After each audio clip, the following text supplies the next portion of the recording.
What's up? Yeah, I'm doing pretty well. Excited to commentate my first, I guess not like big event, but bigger than, just like a YouTube video for Kwong. So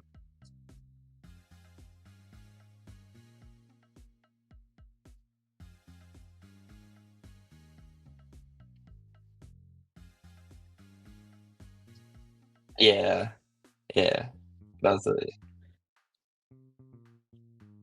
oh no. This is why we do.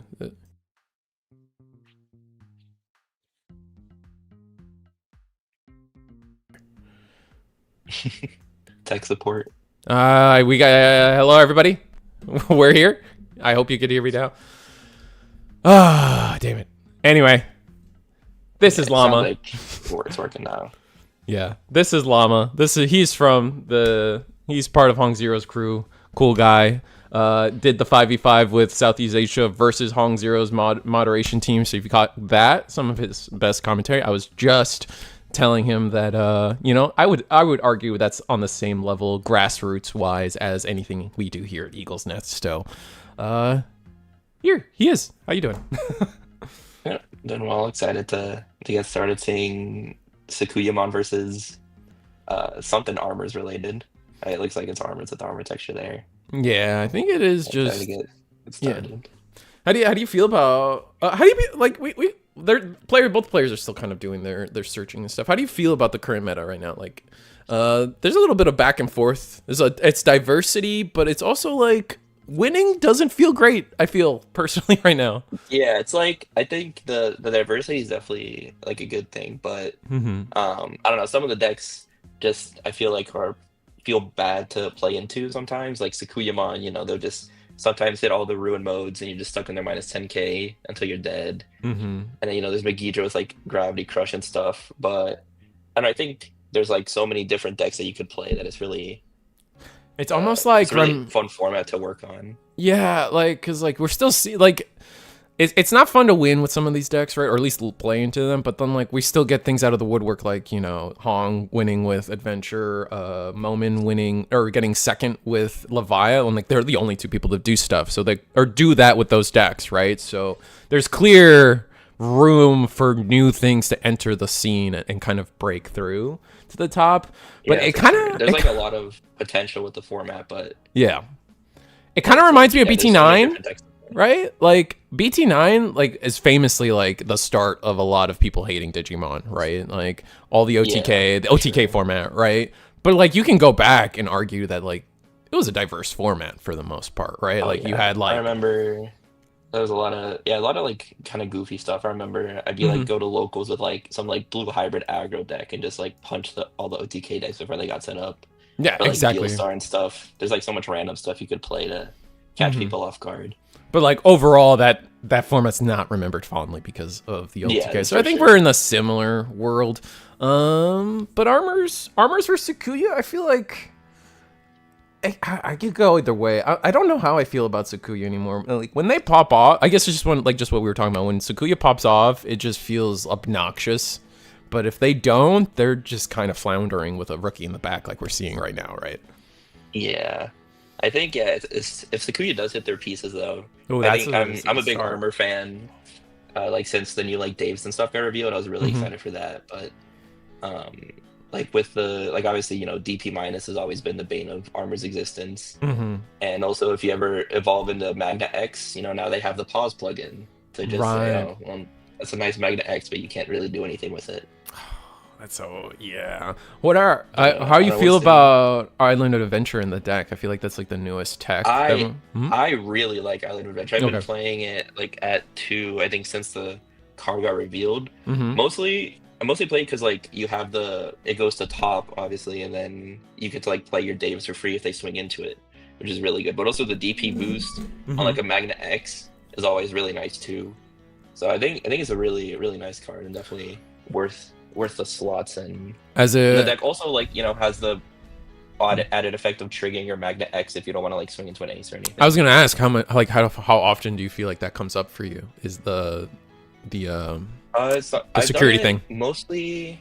I guess like sometimes if you're like really scared of an ace, it helps. I've done it sometimes into like Royal Knights, where if they have like a blocker, just swing the Magna X, they block, then I play the option unsuspend and then swing again. Right. And just like it lets me get more pressure into stuff into. So I think Island Revenge is definitely very, very solid card in the deck. How do you feel about how the deck runs when no Davis is on the board? Like we're seeing that right now. We got double Magnamon. They're both sideways. We pass turn with a Vmon, kind of hoping it goes off. But I feel like the deck kind of struggles if you don't see the Davis early enough.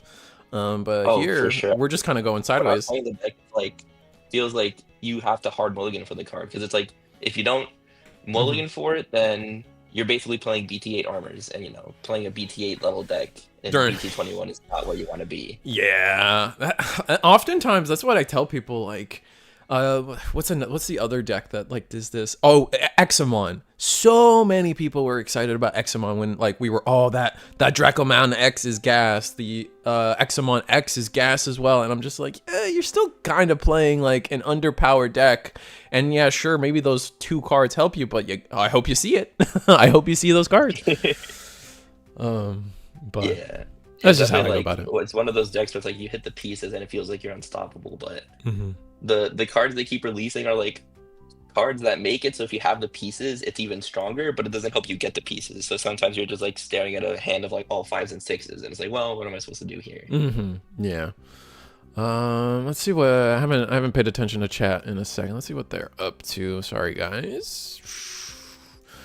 Looks like I feel attendance may be less about the format ending because I question EX9 will shake things up. That's a fair point. How do you feel about EX9 right now? I think I don't know. It's such a weird set because it's like almost everything is for the like the M stuff. Yeah. So it's like I don't know, like Machine, I feel like definitely like has to have potential somewhere. There's so many cards for it, and the new Seeker is like really good. Aside from that, I don't know how much I'm expecting from like the other like the adventure DM decks. Like the DM decks on their own, and then like the side stuff that kind of got upgraded is like you can argue Omnimon or Alter S decks got upgraded with the couple cards they got, and Adventure got upgraded. Alter S could definitely. I like the Omni Ace deck could definitely have more legs now with the support. It's just I don't know where it could go, I guess is my thought. I'm like, does Adventure really gain much from having an 2 extra 5s and a Tamer?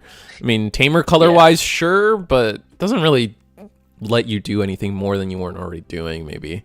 Although all turns, I think it's like maybe like a 2 card change with like if you want to play some of the level 5s. But I think the new Tamer is basically just has Adventure and Trait, but none of the effects really synergize because you're not playing that many Greymon or Garurumon cards in the deck. Yeah, exactly.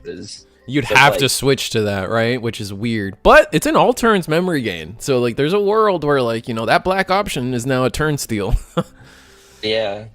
But who knows? Especially if you have like both of the guys on board, it can definitely get annoying for the opponent. But either then, I don't see it. It's an interesting. I think the puppets as well could be interesting with like a future line of support maybe. Yeah. Well, I mean the puppets. I forgot. I always forget about the puppets. I'm sorry out there, Wolfarn and Ryan. I know you love that deck, but they at least did like exactly what I felt like the puppets deck needed. Like adding that like being able to recur from trash instead of from hand constantly. I think that's like the direction that deck needed. I think I also think the Tamer is really good too because it's like a searcher and then it can spawn a body for you as well, which is really good. Oh yeah, so like puppets might be able to do something, but looks like a lot of people talking about the Chicken Nuggets deck. That's the if you're not aware, we've been calling here on Eagle's Nest, we've been calling the Megidra base, but with Phoenixmon X top end. We've been calling that Chicken Nuggets here, and that deck's not. It looks like a lot of people are kind of like not happy with that deck in terms of just like how that deck operates. Like there's just kind of like the speed running of getting Grav Crush to 1, basically is what we've been calling it. Yeah, like the more like I guess like Geel based decks that come out to abuse the engine and also Grav Crush. Hopefully, the faster the card gets hit, because there's definitely some it's like Grav Crush is like the last bastion of like gaining memory unfairly, and it was really funny because I know like when Blinding Ray got hit, Mm-hmm. or like Jackray got hit, and then Graph Crush was left unhit. It's like, oh well, no deck has ever really abused it, so it's probably fine to leave it. And then Mm-hmm. immediately after they print a set, or they print a deck that can abuse it, so it's like, okay, well now we need to Yeah. get rid of this card. Yeah, which I don't know. I think that's fine from like a game designer perspective of just like of making that decision. It's like wait till it's broken, let people like experience it, and then it's kind of like this thing where it's like you want your player, you kind of like how do I word this? But it's like we are crying out for Graph Crush to one now, right? And now the designers can get to be the hero with the ban list and putting it to one, right? Like, and so like I think there's value there as a game designer to be like, all right, like sure we're hitting all the zero cost memory options. Graph Crush isn't broken right now. Maybe it will be, but we want the players to want that band and see why it needs the band, right? So like, and then we go into it, and then they can be the heroes of the band list, which I get it. So. Yeah, I don't know. I think, yeah, just I'm definitely ready for the next ban list already. Even though it feels like we just got one. It feels like that, but like it was in March, wasn't it? Yeah, Yeah, it's 3 months ago. Been longer than it feels like. Yeah. Yeah. Yeah. No, I've been here in chat. Will double up with me. Is we've been speculating maybe. Typically it's like every 6 months, right? So March is pretty close to traditional for us over the years. And then 6 months after that hits around, September, August. But with nationals in September, because we're getting 2 nationals this year, exciting. We're probably going to see the ban list hit either right after nationals or get announced before nationals, and then like it's legal after. So sometime in September is what we're predicting. Because I think it would be so disrespectful. I don't know how you feel. You compete more than I do, I believe, but I don't think we should be getting a ban list right before a nationals, right? Like that doesn't seem. Oh, absolutely not. Right. That's like because it's like if you're especially because the ban list announcements are typically like they announce the ban list is coming out, and then like a couple days or weeks later they like actually show the ban list. So it's like all the testing that went into it is kind of thrown out the window because it's like, okay, well we've been testing for like this current format, but now this ban list is going to come out and completely change the dynamic of the format that we have like no prep for. It's like the same thing when they like release a set like right before a big event or like like nationals. Oh yeah, like, they keep doing that for nationals. Yeah. Yeah, like they announced the Nats dates for the first one, and it's like I think it's the same weekend that EX10 comes out. Oh, is it? Oh, yeah. So junk. Okay. we'll have to see if they choose to make it legal or not. But if they do make it legal, then it's like, oh my gosh, like there's this entire set of cards. What's the timeline again? Sorry, like is it the week after or is it the week of that it gets released? I think it's like the weekend of nationals. Oh, okay. Then nationals is like Saturday or Sunday, and I think the set comes out Friday. Or something like that. Okay, so I think historically there we can just hope that like they followed their own rules because historically and, like, not make it legal. Yeah, because they always tell like at least every organizer is not allowed to run a set unless it's been legal for a week, and so if it's only legal for a day, it's hopefully they follow their own rules. Yeah, but no, you're right though. Like EX10 is like or EX sets are like weird because it's like like a mini set. So maybe they like bend the rules there. I guess that's possible. But yeah, but hopefully it doesn't change anything because that would does it really suck for competitors. You're 10,000% right though on that idea though, because like I think it was the last California Nats literally EX5 dropped like that the week before. The week before because it was because we have to wait a week and then it's legal. So they were following the rules every time, but the set did just drop.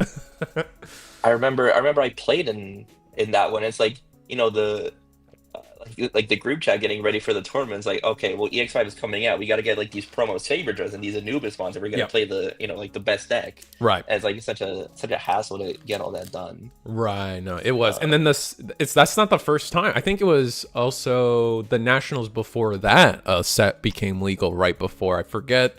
The years start blending after a bit, but that was not the first time they did that. Like that's how I feel remembering it.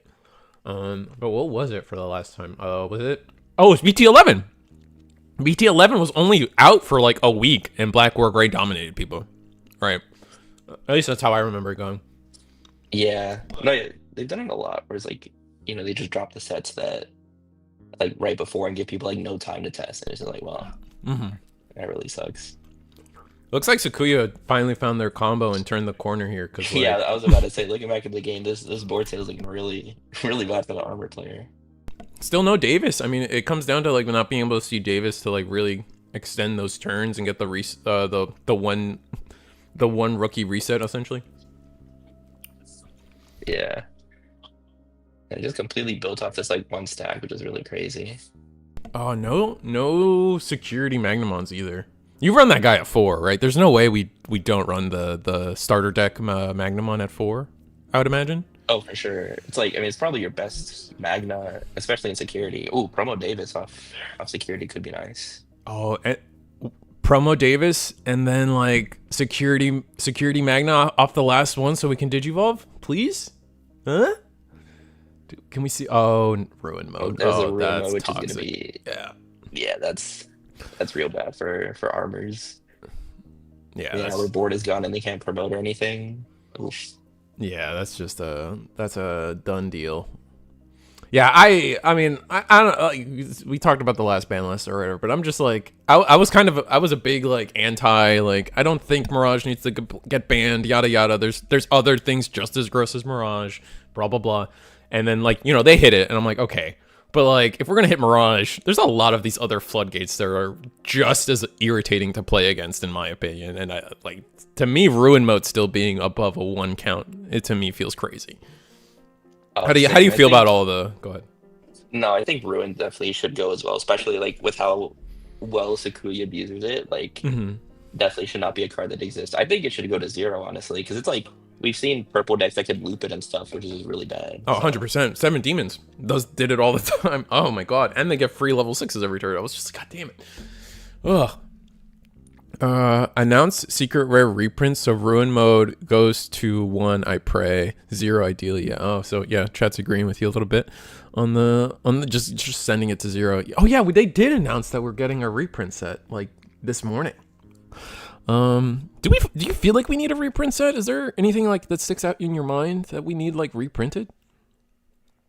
I think there's a lot of like random promos and stuff. I think Promos, EX6 right? have a lot of cards that might be worth reprinting. Like there's like the Lucimon, the Secret Mirai.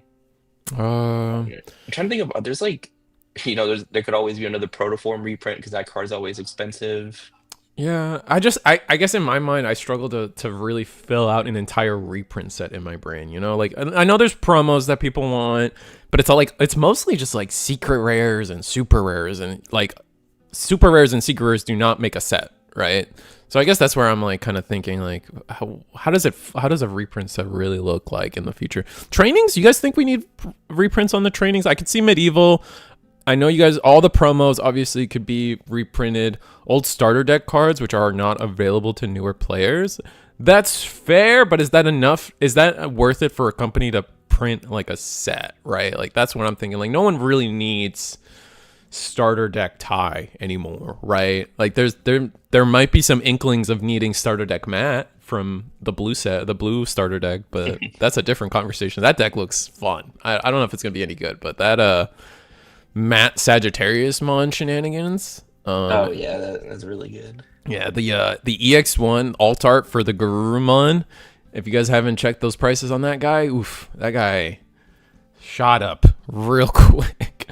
I would love another training art. Oh, okay. So we're just thinking like some of the staples and give cool alt arts for all the staples that have been out for a while. I could see that. I would love some staples. I definitely feel like a heavy promo reprint set. There's like a lot of expensive promos. There's obviously it's still like Shadramon, Destro. for Purple Imperial players is very expensive. There's like promos in general, just very hard to get. Yeah, the older ones. I funny enough, like I've been thinking about that conversation a lot with like Bandai and promos, and it's been such a battle, right? Like, cause like the only way we get them is box toppers, yada yada. But realistically speaking, like Bandai's changed when it comes to promos, and they've been infinitely better. Like the only way we get promos now is with the tournament, the store tournament packs. And if you follow that, like all those cards are cheap, really accessible, everyone can get them. So like I imagine you played during the low format, right? The what format?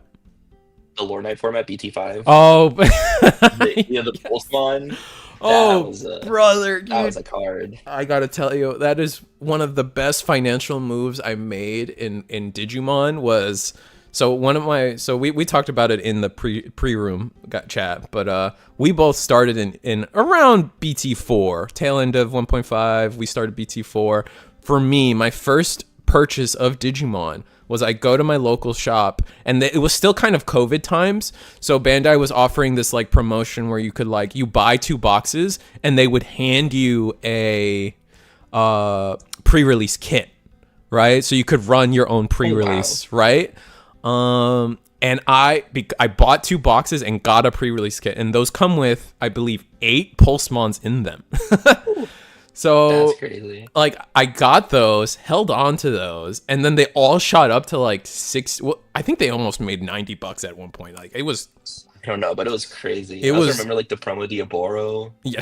was a wild one too. Oh yeah, promo Diaboro was different though, because like I ended up getting one, and it was always valued at the time. It was valued at 100, but it was but having a card valued at 100 and having someone buy it from you for that price are 2 completely different things. Yeah. Agium. Oh yeah, the Agiumon too. That's what I was telling you guys. All right, so on Monday we were just coming off of the news of the Time Strangers promos getting launched and everything, and everyone's kind of upset that like, oh, we're getting a promo that's exclusive to the pre-order kits or whatever, right? It's that the level 4 with barrier and blocker. Yeah. And I was like, I'm sure. I was telling Chad, I'm sure they're gonna do something, because with Survive, they've reprinted those cards for us just fine, and with the movie, they reprinted those cards for us fine. So like, there you guys go, chat. Like they reprinted those cards for us. So yeah, we got the store tournament promos now. Mm-hmm. So yeah, like which also some of the other cards in that like group seem really good. Like all the start of main phase is Evo for free. I'm just glad. I'm so glad the Patamon says Angels and not Vaccine. Oh my god, thank you. Oh yeah, dude. That's definitely real nice. I am such a BT14 Patamon hater.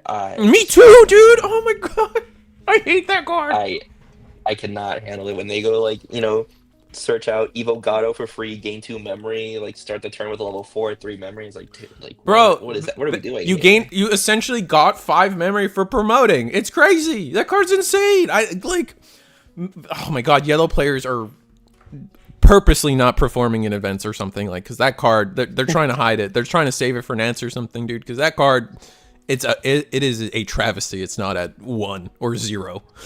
Yeah, I'm such a hater of that card. It's insane. Pata was the least egregious of all the rookies of that set. No, 14? Are we talking 14 or the promo Wolfhorn? Because we're talking 14. There's no way, because it's like it's Palmon. Like there's Lugamon, which is like that insane. One was definitely very good. Yeah. But like Agu Agumon didn't really see play. Palmon was like decent, but also again didn't like see much. Goma was also okay. Like Goma's great. I love Goma, but he's not like crazy. Yeah. Pata was definitely the best one. I can't. The purple one was Luga. I think I might say Lugamon is better, but I definitely think Patamon is like by far the second best one. Mm-hmm. It's a big. Like, I would agree. Like, it's a gap. Like Luga, small gap. Pata, gigantic gap. Like any other BT. Palmon or Goma, right? Yeah. Agu was the worst one, probably. It's just doesn't work with all the X stuff that a lot of people were trying to use, and that was like the unfortunate bit. At least that's how I see it. Angels is lacking a top end that closes out games. That's true. You're not wrong, Uncanny Girl. Like that, there are reasons. Like I harp on that Patamon a lot, and I'm not saying that like, oh, yellow players are just intentionally losing games. Like that's not that was a bit, but yeah, no, like those decks aren't perfect. They are missing something to make them like to beat Digimon, for example. Yeah. So definitely a bit slow, but yeah, I really do not like that. That Patamon card. Yeah, no, I'm glad you said it, because I've been a big hater of that card for a long time. Promote, gain 5 memory. Get out of here, dude. Like I don't ever want to hear that in my life. Yeah, it's a rough one. And then like I have a friend who plays a lot of Justimon, and so they promote Pata, Evo the starter, Gato, gains like actually like 4 memory off that. It's like, oh my Mm-hmm. gosh, this is so bad. Do we think Reprint 2 will include Shadra or that super expensive Vidramon that rocketed in price recently? I would have to guess that like they're got to put some promos in that reprint Yeah, set, right? for Like sure. that's the only thing Also, worth someone mentioned reprinting. it before. Hmm. There's like the BT16 Pyodra as well. Could definitely use a reprint, Oh and then yes, Hexablow as well is another one that I just remembered is like also ridiculously expensive for no yeah, reason. yeah. It's just I guess for me, my big like hiccup in my brain is like, what about commons? What commons do we reprint? What uncommons do we print? Right? Because like, we can't X just make a full. antibody. Oh, I guess X I think it's antibody. That's like a good one. $5 or something. I don't know. It's like something. Analog Youth is a rare that's pretty expensive, right? You could Oh reprint. They've yeah. been trying to reprint that card. BT16 needs in general needs a reprint. I could see that. That was like our first like never say short print because that's not how Digimon works. But that definitely was the set that was like that hit us with like, wow, this set's really unavailable for some reason. Yeah, I think it was also just like a very popular set. So That it's too. like it was like really popular, and then obviously it's been a while since it's been printed, and a lot of the cards in that set are still, Relevant. seeing play. Mm-hmm. So yeah, definitely like comes back and it's like, oh, now all of a sudden everything's really expensive. Mm-hmm. I could see that. And also, I'm I looking guess at this. secret rares too, though. Like secret rares are lately have just been shooting up and like just constantly being expensive, right? We're looking at like Adventure Tie, which like until Hong's success, like didn't see a crazy amount of success, right? So it's like that secret rare holding a price point of $30. Omnimon X, we knew that card was going to be busted out of the gate, and that what is he still sitting at $60 a copy? We're seeing it on the screen here. Magnamon X still holding a price of $60 a copy. Like there are some expensive secret rares lately. Oh yeah, for sure. But like Uh, also funny you mentioned the tie because I remember like pre-release it was like $15 or something, yeah, and I was no, like, oh, I'm probably not gonna like if it's $15 now, like surely it'll like stay around that, and then it immediately shot up, yeah, it and I was was. like, oh wow. Yeah, it shot up, and but like to be fair though, like even in an adventure, you're like it's at 3 of at most, in my opinion. Like I think Hong says in his videos he was like, oh, 2. And that's what I Yeah. agreed with for a long time. I've been around 2 or 3 in Heroes. Have you played Heroes at all? I played it for like a bit, but I dropped it pretty fast because I didn't really like the play style too much. Maybe someone who plays Heroes can explain it to me. Like actually like goes to tournament like regularly with that deck. But every time I see it in Heroes, I'm just like, why? You could just Yeah, it's like a draw one, but like yeah, it's not even like an adventure where you get a free body off it. It's just yeah. like, oh, okay, I guess. You just play the tamer you wanted to play in the first place. At least that's how I see it. Exactly. Oh wait, reprint set might be where they import BT21 regional exclusive arts to other regions. Oh, that could be cool. Some of the exclusive arts because we're still missing. Ooh. Chat, I correct me if I'm wrong. We're still like, of course, it's a Reese the Squirrel stream, so we're gonna mention it. There's a Lobomon alt art that we don't have, and I want it so bad. Maybe that's how we get that. I just know I like fell in love with the Chinese Altar Gaiamon from Oh yeah, BT21. yeah. I love that alt, and I was like, I either need to get a friend who randomly visit China and pick up a copy, or pray that it gets printed at some point in The the future. Medusomon too also is like that, right? Oh yeah, yeah. Mm-hmm. Like I really like. I think the three like Chinese alts for like the like Chinese exclusive ones are really good. Mm-hmm. I think those are my favorite of like the three variations we have. I don't know how to break this to you, but like we just went into ruin mode again, and this Magnemon's Yeah, gone, I man. was about to say. I was like looking at the board. It's like, oh, this is not great. I Yeah. thought maybe the Magno player was like all right because he was able to strip the Sakuya Mm-hmm. off the Sakuya X. So well, I guess that doesn't even do anything because he already has a token in play. So I don't know. Yeah, so like ruin mode is such a feels bad For for most armors. decks, I right? remember, Like armors in particular, though, they yeah, really should get shut down by it. I remember like testing Ooh. armors in a Sakuya player, and it's just like, oh my god, like this thing. Wait, Oh, we just get Digivolved here, and then maybe we don't lose, or maybe we do I actually still. think Does this? I Hmm? think you honestly digivolve or you target the token because Oh, if because you they're gonna lose the digivolve the body. ruin mode, they don't end of attack explode, so they just keep the guy. Oh, that's right? And then true. they could and then they could like evo another rune and -10 again, or they could like evo Valder or something. Um, I which think is you're just really in a bad bad. position no matter what. Yeah, Yeah, I think once rune mode comes down as armors, it's just like it just feels like wraps. yeah, because then Because it's just like, yeah, we have 3 now what do scrambles you on the do? board too. So like we have the rookie in back. We're just gonna promote this rookie and probably go into another ruin mode, and we're gonna be locked out again. So just armors is He just also might cooked. just have lethal if he like swings this token and it lives. Um, because Oh, I see what you're he's got saying. like Yeah, two you just security, and since like armor player can't promote or anything, they're just kind of stuck unless they like, I don't know, hard slam a Magnet X for a blocker. yeah, that's But possible. Well, I don't see that though. I mean, I could see it, I guess, but then like Sukuya just still wins from that position anyway. yeah, exactly. This matchup is really really hard for Yeah. armors, just minus DP in general. But yeah, it's like oh, another Davis. Oh, the alt art. I recently got my playset of those alts. I really like the new BT21 alt art tamers. Oh, don't get me. Oh man, dude, I love them too. And the reason I cringe and I'm sad is because they failed me in BT18, man. I was so excited for Frontier Altar Tamers, and they dropped the ball. We have Oh like, yeah, the hybrid set. oh dude, we had such a chance to have really cool Tamers, and they just dropped it. They just gave up, and I was so depressed. And yeah, we ended the turn with a rookie. Probably Sukuya will take this unless Yeah. something insane happens, which I don't like. There's no shot. Yeah, I think there's really like I don't even know There's just no what the out. armor player can even do. Yeah, I mean Like maybe there's even if a. they had like medieval, like that doesn't work because they only have one unsuspended body. Mm-hmm. I think this is just pretty much wraps for the armor player. Yeah. What do you I don't know, think we'll see. Maybe he's got something about? in there. How do you? We got our first reveal. We're doing exactly what you said. Just hard drop the Magna X and just laugh. Oh yeah, see, yeah, it's like I mean it's a blocker. You technically still get the unsuspend. Mm-hmm. So like just from this board state, you're technically not dead as armors. And maybe he has like an ace in hand or something. But Mm-hmm. I guess we'll yeah, this is see. definitely not a very feels good play. Yeah, no, but I mean now we get to scramble back any piece we're missing and just Yeah. like we just Like with 3 scrambles, you can just scramble back to the full line. yeah, So exactly. That's I probably was what we're gonna intuitive. do. And Oh also yeah. like Go ahead. one like pause plugin just like completely shuts off anything the Magnet X could really do. That's like Right. scary.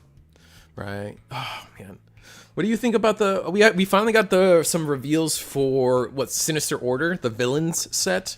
They Oh, EX confirm. EX10. Yeah, EX10. So they confirmed basically that we're not getting a villain tag deck, that these are actually in fact going to be their own singular decks for the most part. So we're getting a Beelzemon, which I thought it was weird that we were getting a Beelzemon, just because like Beelzemon's And more of it's not really the villain, right? yeah. But either way, we're getting Beelzemon, but we're getting the Black or Gray, 2 aces. Do you play either of those decks? Do you have any opinions?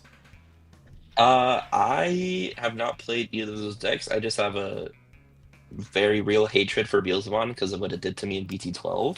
That's fair. I respect that. That's a valid way to But feel, and you were justified. I don't know.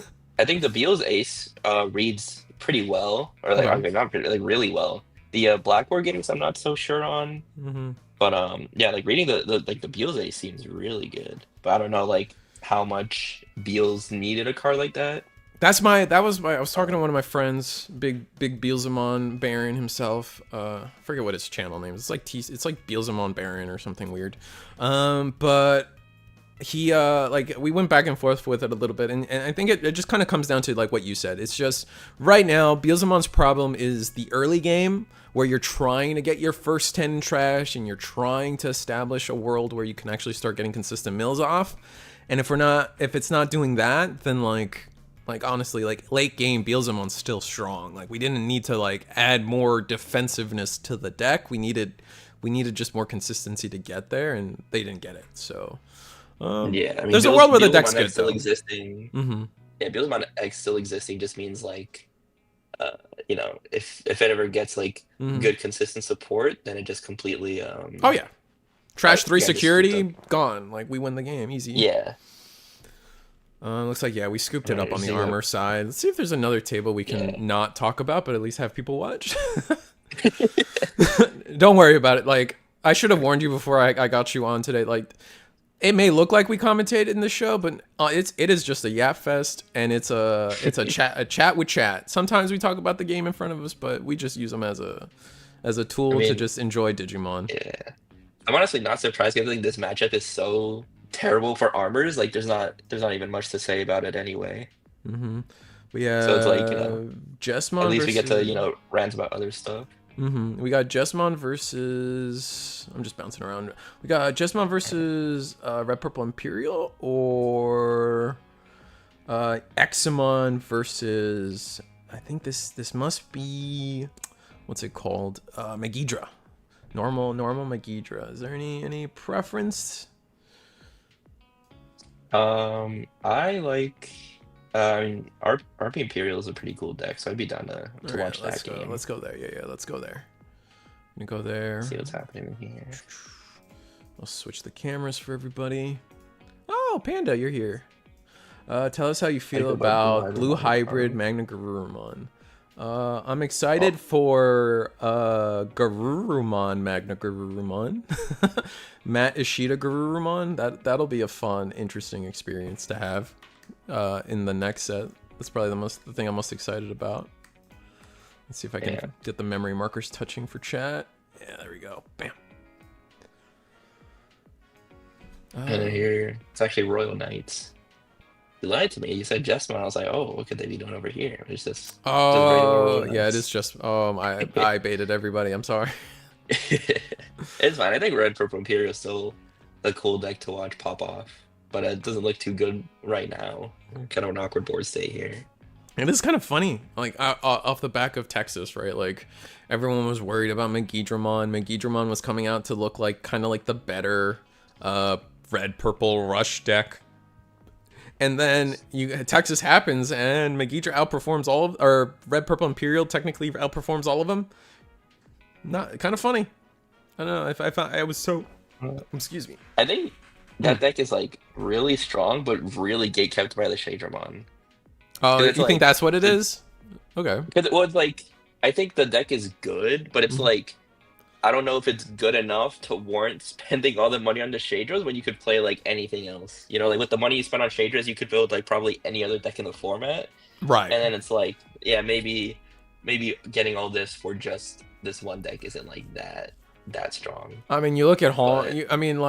I mean, if you really price out Hong Zero's list of adventure, right? That was literally like 2 starter decks, right? Like I don't even think it's like 2 starter decks and like the ties, like 3 singles from one of them, and then like the 2 ties. So it's like what, like 80 bucks, like not even, bro. Like cheap. It's so cheap for a deck to win a regional, like that. I think that's really really cool. It's like. I'm not a big fan of Adventure because I really hate the Arcade United option. Fair. But I think it is really cool that they were able to print a deck that like functions with just 2 starters and then like a couple other singles. Like obviously Secret Tie is like pretty expensive, but like aside from that, like being able to go like, okay, I'm gonna buy like it's expensive in relation, right? Starter. It's not even that expensive, like when you think about it, right? Like $20. I think it's sitting at like 20 or 30 bucks. We'll say in there, 20 or 30 bucks on 2 cards, and then a starter decks, and you're done, right? Like other decks, like we're looking at Royal Knights, right? Each of these super rares go for like 10 to 15. Then you have the Secret Omnis, you have both Secret Omnis. You have to pull. Or is the X Anybody a secret rare? No, that's just a super rare. But either way, you get it. Like so many of these cards are expensive. Yeah, it's a lot. But yeah, I think that's one of the cool things about Adventure. Even though I have a lot of bad things to say about that deck, I do appreciate it being a cheap option for people to play like a good deck to start. Like that's what I think. That's what people have been raving about, is that like it is a great time for a player to just start playing Digimon, and you could just literally start. But it's like you see, I don't know how much other card games you play, but like it happens all the time in Yu-Gi-Oh, where people will say, "Oh wow, this Gatsumon, that's disgusting." Oh. I was gonna before the Gatsumon hit to ruin Red Purple's day here. I I was gonna say, like, in other card games like Yu-Gi-Oh, you'll have the like Blue Eyes White Dragon starter deck will come out, and then you get like 20,000 videos of people like, oh, it's a great time to start Yu-Gi-Oh because like you can literally win your locals with just 3 starter decks, because you have to buy 3 of their starter decks to like get your play sets of stuff. And then they'll be like, oh, and they'll do like a million series episodes about it, and then like it's nice to be able to say we have that too, I guess, is the TLDR, and then have proof that it works. Yeah, for sure. Adventure. We see the XV to pop the Gatsu, so that's nice at least. Yeah, at least we had the out, because I think we only, like, most red purple lists only run 1 XV, right? So just being able to have the out. Not that high count. Playing Amber Memory Boost, I think, is interesting. Do you know what they could be running on the yellow half of that to justify Amber Memory Boost? Shine? No, that's still purple. It's still purple. Oh yeah, what could... Maybe they're playing... Oh, maybe they're playing Promo Gallant? Since the Reprint is like true. 13. You could. I don't know what else it could be. That's the only thing I could think. I was trying to figure it out, and it must. Yeah, purple boost. Unless they're already maxed on like 4 purple boost, and they just wanted more, and they just like picked one of the purple ones. But it's like, I don't know. I think, I can't think of anything that's like yellow and not purple that you really want in this deck. Mm-hmm. Yeah, maybe it is just a max out scenario, but I like the idea of the Promo Gallant. That might be it. Yeah, still waiting for that the actual red purple boost. Yeah, coming out, and we won't even be done with those gem boosts. It's like those are coming out in October, right? And then we're still going to be missing, I believe, 3. We're missing 3 after the drop in October. Yeah. We're missing my favorite, the one I'm forced to like and want and desire, blue-yellow boost. We'll be missing that one. We'll be missing, I think, red-green, and then purple-black. Those are the 3 we'll be missing after the drop in, was it Billion Bullets or something? In October. Billion Bullets. Why do you want the Lobomon. Lobomon. Oh, okay. The whole... It's blue-yellow now, so we have to want it. You know, we have to like it. Fair enough. I see. This Alphamon is also really rude into Red Purple Imperial, because now... Wait, I didn't realize the Gatsu came back? I don't is know it how back? that happened. Oh, I don't know. Did we play another one? Or did we... It's not in the trash, right? Yeah. It's not in the trash, so... Wait. I'm scrolling back to see what happened here. That's fair. Yeah, it looks like he tried to delete it, and then it didn't get deleted. Does it only happen on Digi? Because the token is decoy red black. Oh, so right. Decoyed. Oh my god! I couldn't tell what that's... that card was. That's what it was. That's my so god, busted. that's actually so funny. I didn't think of that either. Oh, that's so funny. And then we got tucked under, and hopefully, like, Red Purple Imperial will get to play the game. If they've just been scrambling. And yeah, it's not been good. We see the cool boy. I guess that means he's not going for the Omni just yet. Yeah, which is kind of risky. And we're going to establish a Dynus who's only purple, so we don't have access to any of the normal ace routes that we normally like here. We have to grab... This is actually a pretty big opportunity for Red Purple Imperial. Mm-hmm. Him not getting the Omni here could definitely switch the game up. I'll see what he grabs here. Might just go Last Guardian and choke to 1. You still have the room to proc Cool Boy here to get the draw, which and then you gain 1 memory, and then you can play the Last Guardian and then go to 1, so you can have more cards and make a decision for the next situation. But how are we passing turn, I guess? Because it's like we're using the mem game for the option and the reduction. Yeah, I mean, I could see like maybe... Purge works as well. Yeah, we could Purge, but Purge... no, that's Last Guardian. This is Last Guardian, yeah. So this will be for 1 after everything's said and done. We could Oryuken Ace and just... we could like hard play, yeah. We could Oryuken Ace, clear their dragon mode. Clear the dragon mode. At least that'll make it 4 cheaper after all that. Oh, we're also gonna use the delays here to gain a memory. I believe we also get to activate the Queen device to activate the no wind digivolvings. Mm-hmm. Which Or I thought it was minus 3K on the Queen device when it gets discarded. I actually don't remember. It's been a while since I've read these device cards. I don't remember all of them. Yeah, I'm not a. I'm Oh yes, yeah, can't activate when Digivolving, then minus 3K. I'm a chronic what's it called?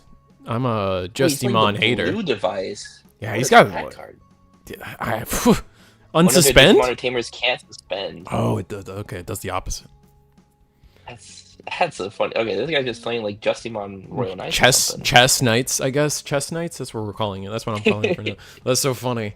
Yeah, no, I'm a Justimon hater. I don't really know what all these devices do most of the time. Oh, How did they? the Justimon hate? How did they get trashed? So Green Hill Mario, the red one has the main effect to activate it and trash the device.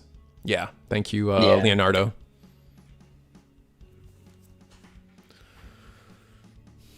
We'll see if Red Purple Imperial can combo here, but they evo into the red flame, so they can't even DNA. Yeah, their trash might not be set up right. I mean, they've had to spend this whole game so far, like Outing the Godsu. yeah, outing Gotsumon. So this is our first chance to actually like get our wheels spinning. And here we go. We're gonna get to play the Wormmon. There we go. Is there another one in there? We have the promo Shadra in the trash, so that gets us there. there. Why didn't we just go into? Because now we can't DNA. So we could have just gone. Oh, we can't DNA. Oh, you're right. Yeah, we could have gone just Worm, Evo into the Shadra, and then just manually DNA. Oh, maybe there was a card we were hoping to draw and then we didn't have. Like, maybe we didn't have a 5 in hand. Like, that's the only thing I could think. Like, because you're right. Like, start of main Wormmon should have just been enough right then and there. I don't think we have. Yeah, no. What's with the Justimon hate? Bandai literally forced them into tamers solely so viewers would have a generic tamer to view themselves as. I personally love BT18 device Ryu Justimon. I really like the Justimon X. I think that like both the way it looks and the card design of like trashing delays is really cool. But I would never play that deck. Cause I think for me, my distaste for it is just comes from the everyone always relates him to like a Power Ranger, and I'm like, he doesn't feel like a Power Ranger to me. I'm sorry, guys. Number one. Number two, for deck wise. I'm not a fan of like his form switching gimmick, like the arm switching mechanic. I just don't think it works the way people like everyone like the amount of times I've had someone come up to me and be like, look at this crazy Justimon combo, and then they show me a combo where it involves like, all right, your hand has to be 3, 4, 5, and then another 5 different level 6s in your hand to somehow do some magic on Christmas before Santa comes down the chimney. Like, you know what I mean? Like, it was just like, it's like the Coper's dream most of the time when it comes to the deck, and I'm like, oh, I just don't want to hear about it anymore. It's not good. Yeah, it's like, so I think the gimmick of like being able to discard your opponent's delays is so cool, and I feel like it would be cool if we had more cards like that in the format. Common Rider. Okay. The card is terrible. Everyone's correcting me. It's Common Rider, not Super Sentai. I'm sorry. To me, Tokusatsu is all the same thing. I'm an ignorant American, and I'm just gonna say Sentai / Super Sentai as a generic umbrella for all of it. But yeah, I mean, even if you don't like Justimon that much, I think the alternate art for the X antibody is so cool. I love that art. I need a refresher on that. Let me look that up. It's EggmanEvents.com. The pose he's hitting is just so good. I got you. Right. Even if the deck is terrible, Justimon. I'll always be a fan of that. Honestly, though, I feel you though. Sometimes you got to play things for the art. Oh, he's got like the explosion. Cool guys don't look at explosions behind him. That is kind of hype. Yeah. He's like dragging his feet on the ground, like his like. Oh yeah, I like that. That is kind of cool. I forgot about this entirely. Going back to this, I'm so confused at what's going on in this game. This board state is so funny to like follow through. But Like we don't have He like has he can DNA on board right here because he has the red and purple, but I don't know if he has another level 5 in trash to really do anything with. Yeah, no, same. And like on Royal Knight's side, we went Gallant into Jess into Omeka to pass turn. Like, did we not have Omni X there, or like Omnimon to like just let the gates loose? Because like, what's under our Omnimon or under our Kingdrasil? I see Justimon GX or Justimon Ace. I see. Is There that should be Lord like an Alphamon in there. Alphamon, a Lord Knight? Can't really tell. I think there's Yeah, a Lord Knight and a 13. Dynus. Oh yeah, the Dynus. Like So Dynus under like the Alpha. So like, there's more than enough pieces. I think he's just really digging for that. Omni. It's got to be right. Like we just don't have the Omni. Yeah. Well, then now we see. Oh, but he did have the other 5 in trash. So Yeah. um, This is gonna be so it full looks combo like here. it might actually be time. Yeah, it might be time for Imperial to start getting in there. Oh, they just realized we are in time. So I don't know exactly what turn this is, but My timer might be off. Let's see. Let me see if I can get the accurate timer. Risu, you just need to get you just need to get you a brand new Digimon that has Ranger mode at the end of the name. That's true. That's true. Maybe if they did that, maybe. I mean, so far we've got like what I think it's just like the 2 like quote unquote Power Rangers. Like I know people always say Green Ranger for Leopardmon X, Mm-hmm. and then obviously Justimon is a Sentai reference. Yeah. So it would be fun if we ended up at some point having like a Power Ranger for each color. Oh yeah, and then you just I mean, for me, that's why I love season 4. To me, season 4, I guess that's why I also kind of like hate on Justimon, because I'm like, man, to me, the season 4 guys are all Power Rangers. To me, like that is the Power Ranger season where it's like, so like to have Justimon try to take that title, I'm like, nah, brother. Oh, the bonds of also feel very Sentai. I can agree with that. I would love to see like bond. I would love to see a bond version of all the adventure Digimon. That would be cool if they ever did that. I know Carney X did some like custom art videos about stuff like that, like Tentomon Bond of Knowledge. Need any more adventure support here. They have more. Well, it doesn't have to be. No, well, it doesn't have to have the tag. We don't have to give it the tag. Just we're talking about the characters, not the deck. Okay. I mean, that would be cool though. I think the Bond design is so cool. I love playing that deck in BT6, and just like they do just look really really cool. So, excuse me. Can definitely appreciate that. Mm-hmm. All right, so it's still. Did get the red purple Imperial combo off, so even if the Royal Knight player had Omni here, you can't really do a lot. Would I say 3 Omni in trash? Oh no. Oh, maybe they just don't have. Oh, they just don't have it. He did just check 1 in security, and he had 1 earlier. Did he check another one? So I know he bought. I feel like he 2 bottom in decked security. 1. Yeah. I know there's 1 in trash for like very early in the game because he played it. He like just hard played it. Yeah, I think there's like a recent like OCE regional that the guy was only playing like 2 Omni. So if he's playing something similar to that. Or like maybe it's like I've seen someone on like 3 Omni as well. Like you might just not have an Omni for this game. Yeah, I can see that. No, the OCE regional was cool. Do you remember what won? I remember Digidane out there for you guys plugging on other YouTubers. Digidane did a video on the top. I think it was top 6 or top 8 of the OCE regional, but I don't remember what ended up winning that game. I think it was Royal Knights, and then oh, okay. Second place was a really like it was like a Growlix like aggro deck. Oh, okay. It's like if you take the birds deck and then you just like cut the bird's top end for like more gas. You just it's like Growlix and like a bunch of Gallants and stuff. Oh, interesting. Yeah, no, I feel like I watched that video at like the dead of night while I was trying to fall asleep or something. So I don't remember much of it, but that does sound like. Oh wait, didn't like a blue hybrid also top or something? I feel like I remember that. That's funny. I don't remember what like all the top 8 was, or maybe it's on the Eggman website. Nah, it's not on Eggman. I haven't been able to find like the raw data to put it on Eggman. Yeah, I think Digidane just had a video on it. Yeah. Oh, okay. But what is it? Oh, something really important to me. Like we're in between. That's the end of the round. So we're going to be in between rounds, so you guys know what it's up. I got to sell out, and I really want to sell out this today, guys. Let me get this.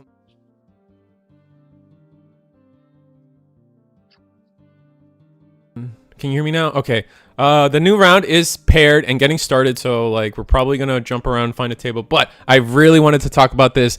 Hyper Coliseum is gonna get to is commentating for the Booster Box Regional coming up this Saturday. Use the QR code on the screen if it's big enough. No, I'm really happy. Like you guys know, I'm big friends with Hyper Coliseum. I love hanging out with them. They're some of my favorite people that I've gotten to work with, and it's kind of cool to get to see them have success. That's what I'm trying to say. God damn it. But June 14th, it'll be on the Booster Box channel. So use the QR code. I don't have a direct link for you guys, but use the QR code if you can, and get yourself live on June 14th, this Saturday, for Ben and TJ on their first commentating gig. Other than that, we have the usual bits of selling out to do. Case tournament. This is the last big one.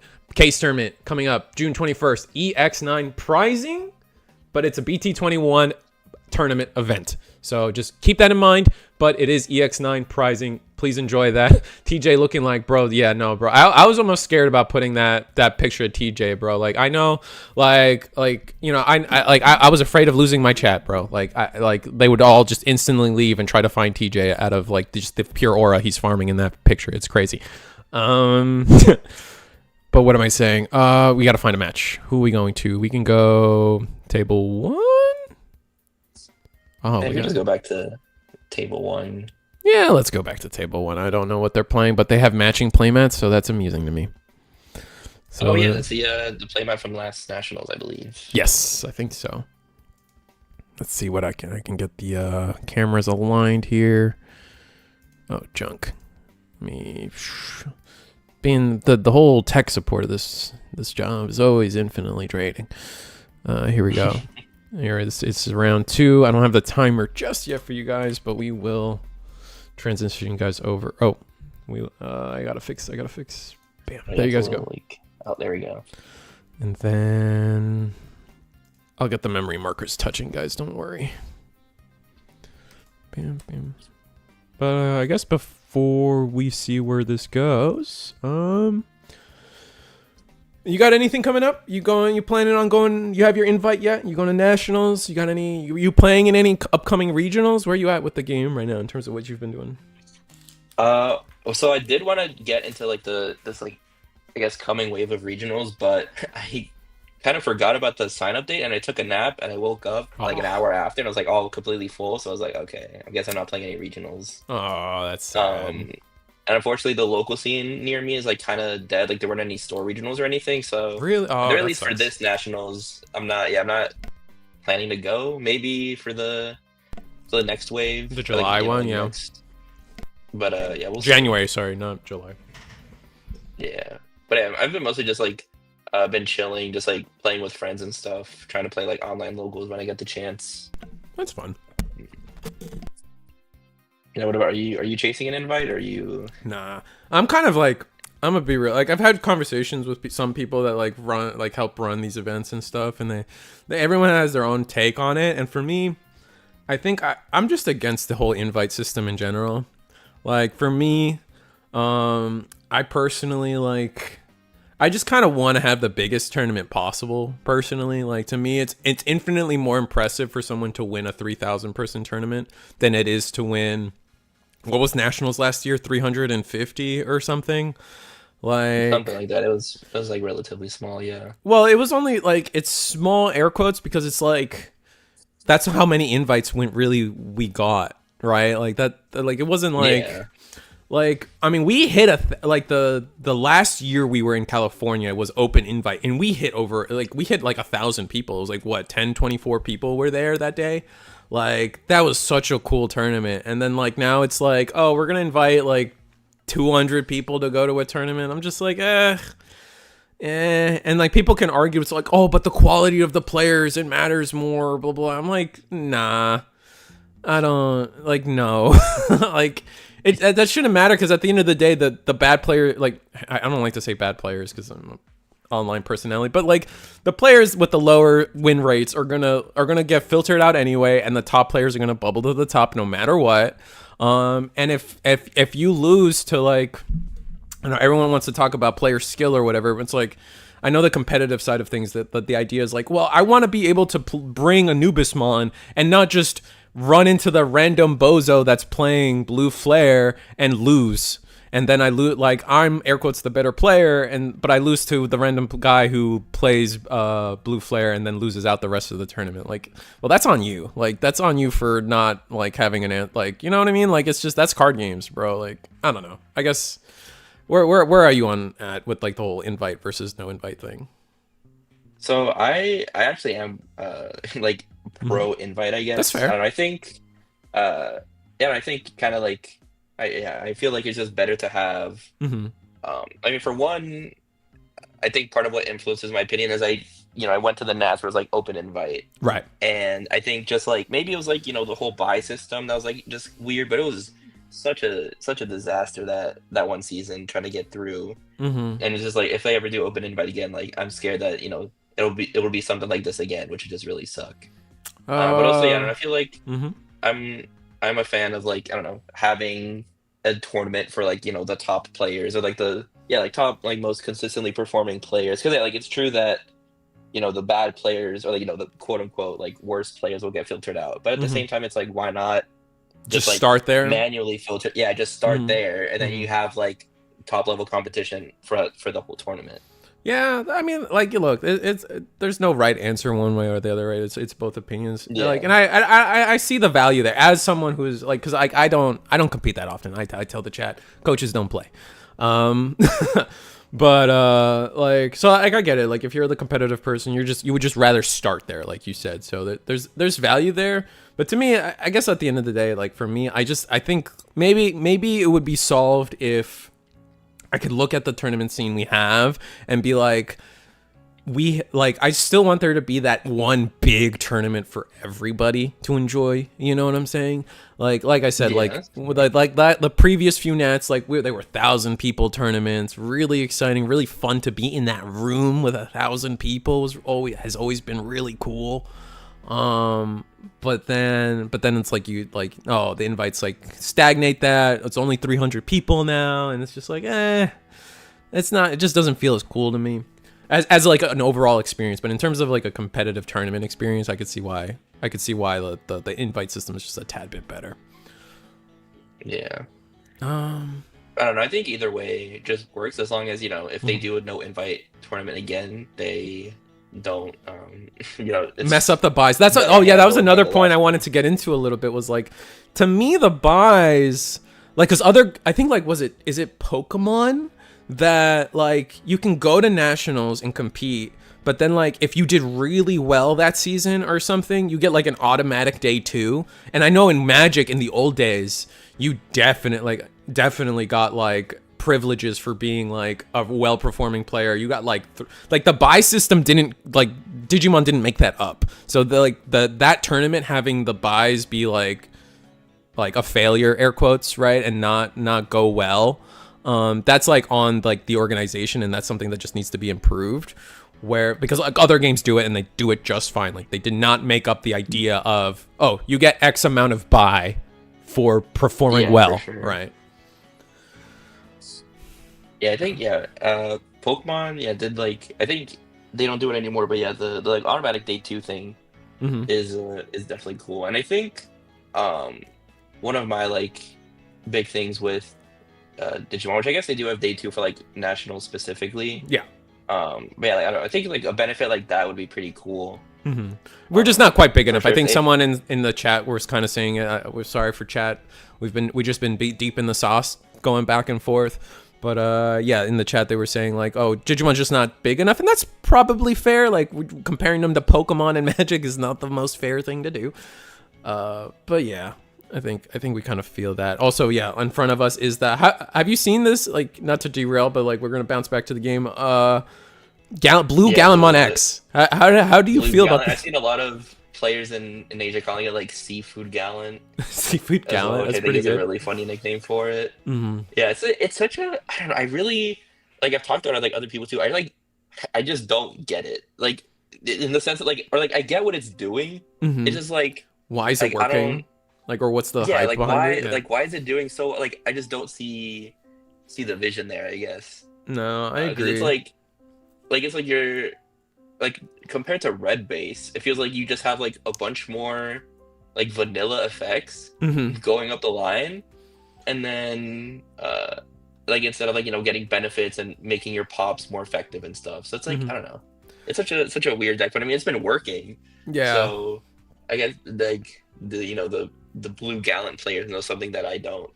No, Uh, I'm completely on your side of the field with that opinion as well. I'm just like, something about it just feels like it shouldn't work, but it does, and I mean, regardless, people enjoy it. They should play a deck they enjoy. But I'm just like, man, like it just doesn't feel like it should, and like it feels like it's just like the success of it is just coming off of the back. Like maybe I just need to reread some of these cards. I guess because like giving your guy jamming and blocker and unblockable, I guess, is like most of what the seafood stuff, like the sea aquatic side of everything does for the most part.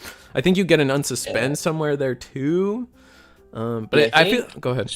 from what I've got it from is like one, as we just see from the search, you get to play Hexablow, which obviously Hexablow Good is a card. very Yeah. strong card. But also like oh, they were scooping it up. Yeah, I couldn't really. I had Yeah. pretty terrible board state for the fish player. Hmm. But I think it's like yeah, you get like jamming, and obviously like the Gallant X has like unsuspend and stuff, and the Mega Cedra X has the unblockable. So Hmm. like I guess the idea is like, or what I've seen a lot of people talk about is like the OTK potential with this build is like Yeah. more consistent than if you went red base, which Right. kind of makes sense. But I've Hmm. also talked to like a couple of players who play in like the like the Asian region, like Southeast Asia, Japan, and stuff, and it's Hmm. like they say like, oh, you play kind of like a as like a tempo deck with like Hexagon and stuff, and it's like, well, now I'm just getting like conflicting information. Like, is it a like, like turbo TK deck? Is it like a tempo deck? Like, I really That can just do don't know. both. Maybe it's just one of those like utility things. It's like it has a different mode. Like you can, the Hexblad mode is like it's just whatever you draw into that day, right? Like if I drew into the Yeah, Hexablad pretty mode, we go much. the Hexablad mode. If I drew into Gallant X, well, guess we're trying to win this turn. I can Yeah, see it isn't like that. a very memory efficient version, but it's like yeah, I don't know. Hmm. It's just really odd to me because it's like I feel like you could also do something similar with the. Well, I guess the main difference is like your main Exante level 4 is 2 cost, or like your Exante line is two cost Evo, 3 cost Evo versus the Gallant ones being 3 cost Evo, 4 cost Evo for the 4 and 5.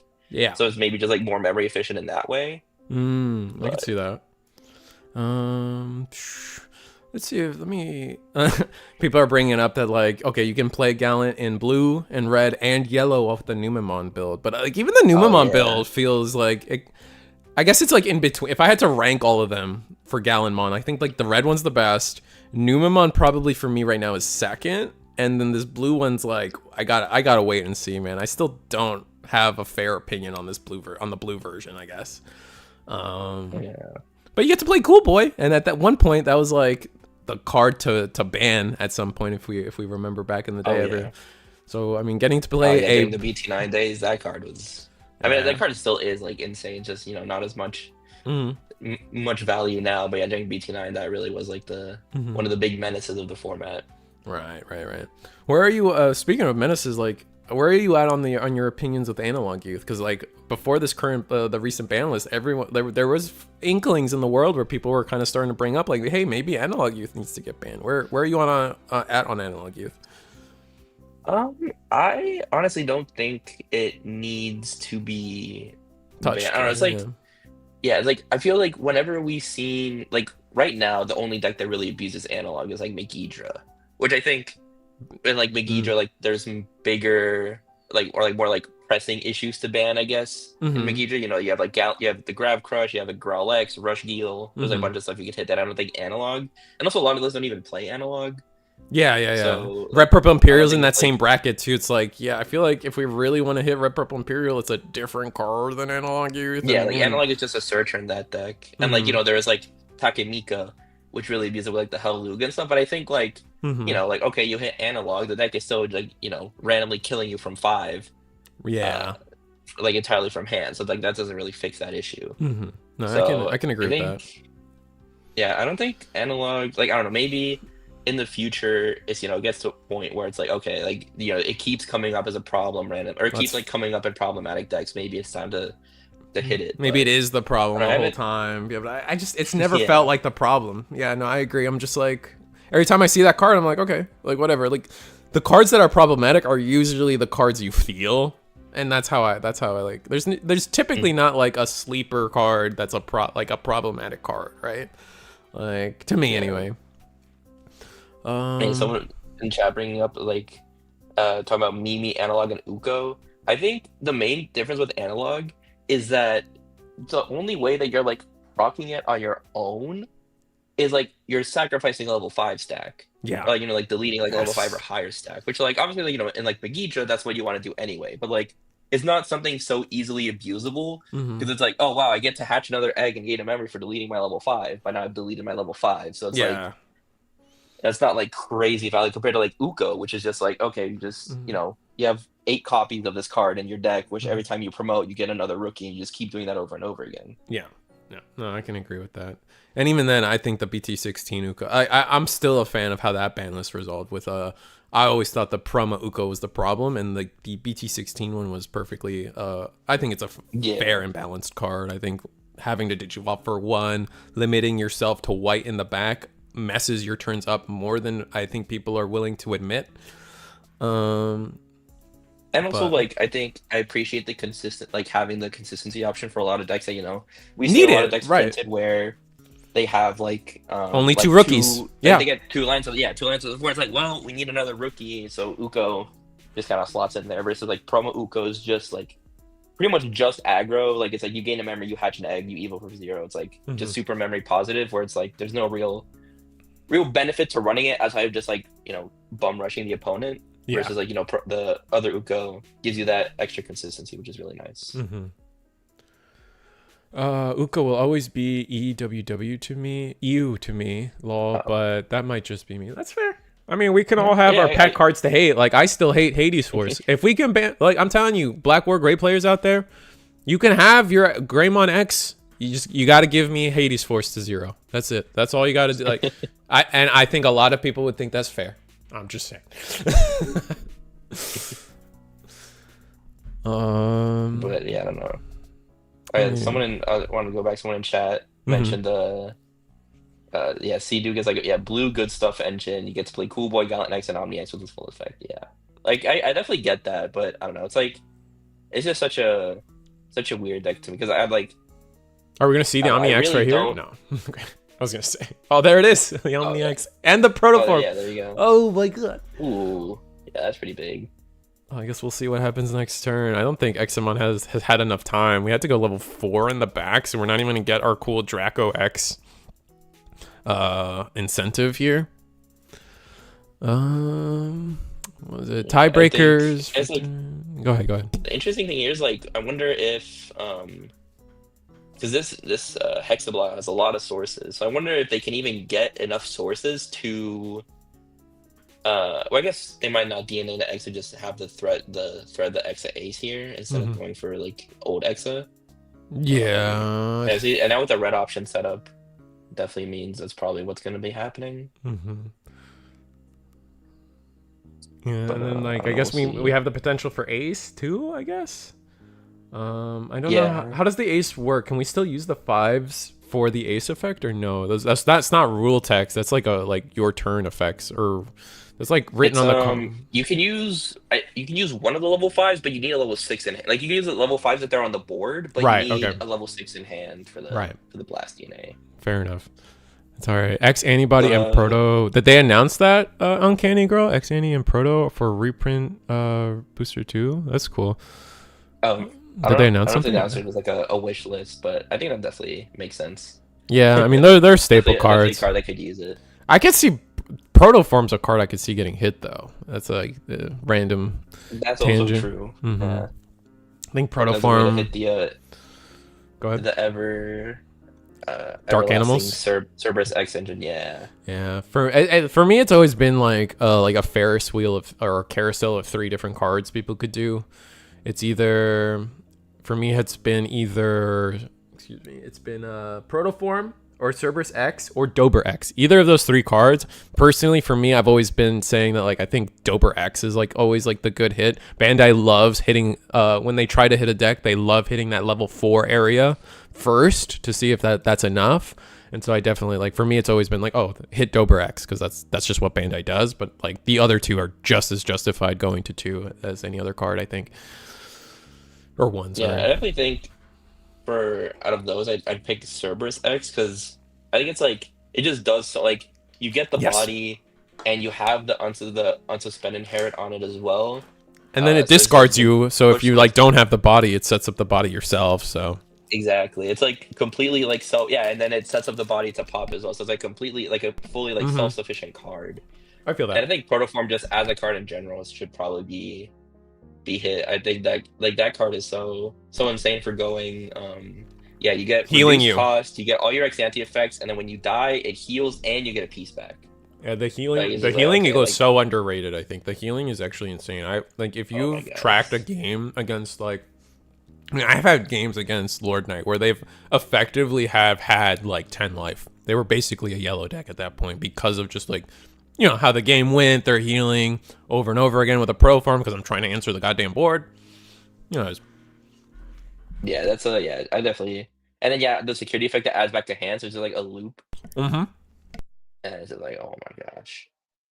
Let me see. Oh, it's actually really uh interesting here the way this played out. They like forced the Xmon Ace with a pop, but the Gallant X gains the DP, which gets targeted by the Xmon Ace, but then it can't be bot decked because like, the memory's on the opponent's side.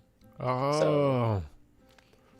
and then how many swords is that? 3. Oh, that's 5, which is that's less than the hex of life that I'm talking about. Yeah, so you can't even like do anything with that Xamon. Yeah, but I mean, we can Xamon X. Oh, and we just scoop it up. So we just Oh back yeah, to back just scoop it up. That's annoying. That's unfortunate. But hey, I mean, blue seafood Gallantmon seafood Gallant. I forget what you said, but seafood I Gallant think kind of like taken. Seafood Gallant, something like that. Okay, Yeah. see, yeah. So seafood Gallant taking it, proving us kind of both wrong, shutting us up a little bit. Not bad. Taking a 2-0. That was a fast 2-0 too. Oh, let's see Well, if no, I I can. think this is that's going into game 3 because I think the Seafood Gallant players scooped it up game 1. Oh, you're right. Oh no, no, Because yeah, they you're right. they You're had right. like You're right. Yeah. they got like they got aced and couldn't really do anything on the follow up. Mm-hmm. So we're going into game 3, which could be you're right. interesting. Yeah, I'm always down to see more gameplay of this deck because it's like it's such an enigma to me. Like Yeah. what like I see people hyping it up. Like no one that I know really plays the deck, so it's like I'm trying to learn and like what's the What? like sauce behind it. Mm-hmm. I had a friend call it. I think I had a friend trying to practice this deck out in store regionals and stuff, and it was like, they just called it Crabs, the deck, and I was like, man, that's not a fun name. Who wants to like, you know what I'm saying? Like, I don't think like, oh, I'm playing Crabs. Like, that's not. I don't think that's appetizing to anybody. So calling it that, man, like you're setting yourself up for failure. I love Seafood Gallant instead. That is way more fun to say. I'm not a fan of seafood, but like I get that. Who wants to exactly Wolfhorn? Like funny. Jesus. Yeah. Oh. Boy. I don't know. Then I guess that opens up the line. If you like beat your opponent, and you call it like crabs. You're like, oh, I beat you with crabs. Yeah, I don't know. Or if they lose, like, oh, I lost with crabs. Is that really what, like, at the end of the day, what you want to be doing to people? Like, you want to say that? I don't know. Like, I feel like maybe that's the motivation for some people to play this deck. I feel like we need to start questioning people's motivations if that's what they're thinking of themselves. You know what I'm saying?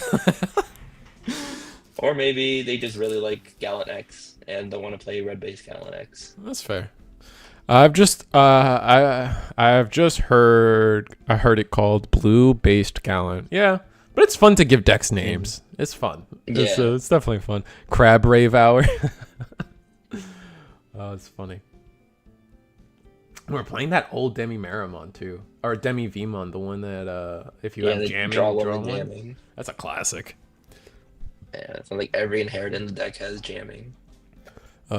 Blue Ranger Aquaforce. That's a fun one. They were called Aqua Team Hunger Force, and like I don't ever think they did anything involving the water ever. Why were they called that? That's crazy. Anyone in chat remember that? I don't know if I'm dating myself by bringing I that show honestly up. have no idea what you're talking about. Aqua Teen Hunger Force with Meatball and Frylock and I forget the cup's name. Aqua Team Hunter Force. I have no idea. Oh wait, I've definitely seen pictures of this, but I can't say I've ever watched it. Mr. Shake, thank you. Thank you, chat. Master Shake. Oh, okay. My bad. I forgot about Master Shake's name. Yeah, that's an older one. That's a Adult Swim classic. Shake Zulu. Yeah, you guys remember. You guys are dating yourselves. That was a trap, by the way. You guys all outed yourselves. Thanks you for that. Carl, was his name Carl? I think it was Carl Wolfhorn.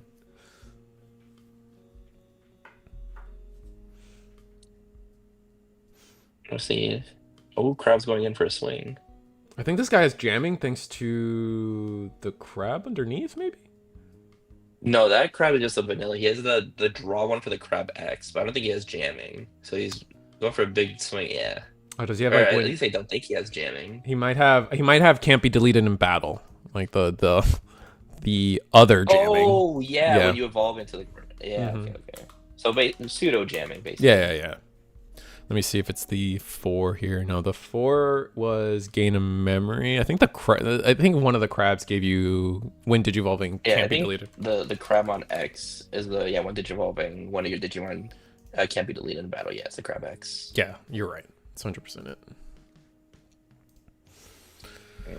See, and turn on the Cedra X with boost. That's not great. I think that's just us trying to like fish for something.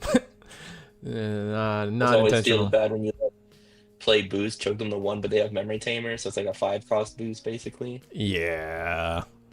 I think that's something people don't track enough, like how the value of these like 4 the memory setters when like, all right, this memory setter just gained me 2 memory, and like that's why like playing your memory setters, Chad, is like one of the most important things. Like how do you feel about like if you're playing a deck with a memory setter, like you usually try to get that thing down turn 1, turn 2, right? So it can like accrue value for the whole game, or nah?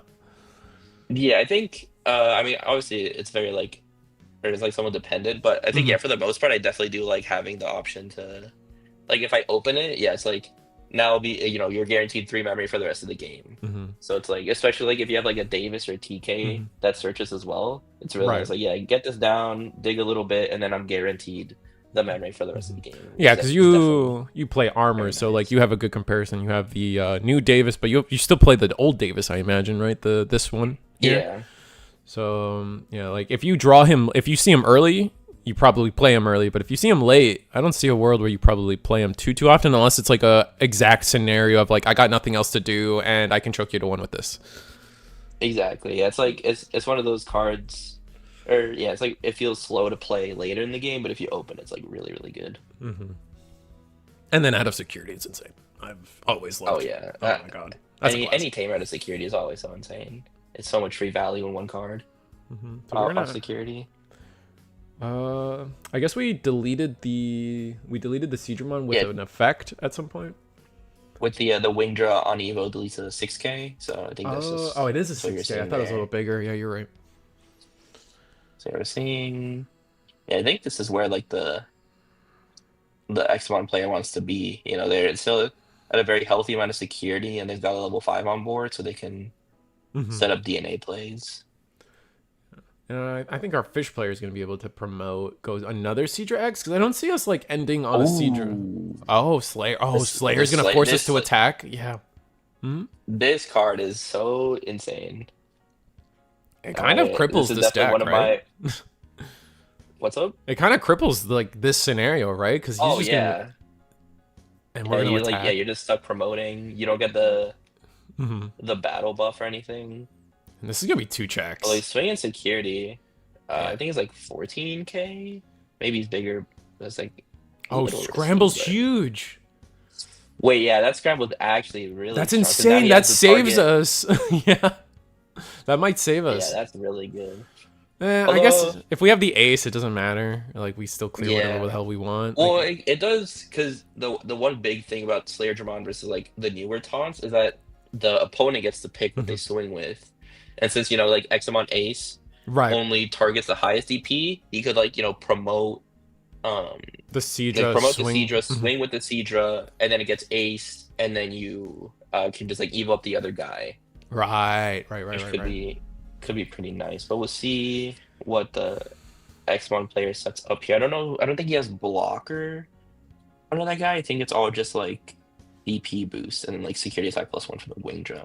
They do have the ground draw. Forget. I know this guy like taps something.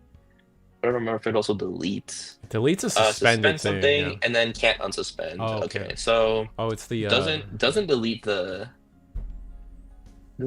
crab, which I'm sure is what he wants to do here. Mark Macha says, "I'm only 30, homie. I don't know how to break this to you, but I've seen my viewer metrics, and homie, we're on the older side."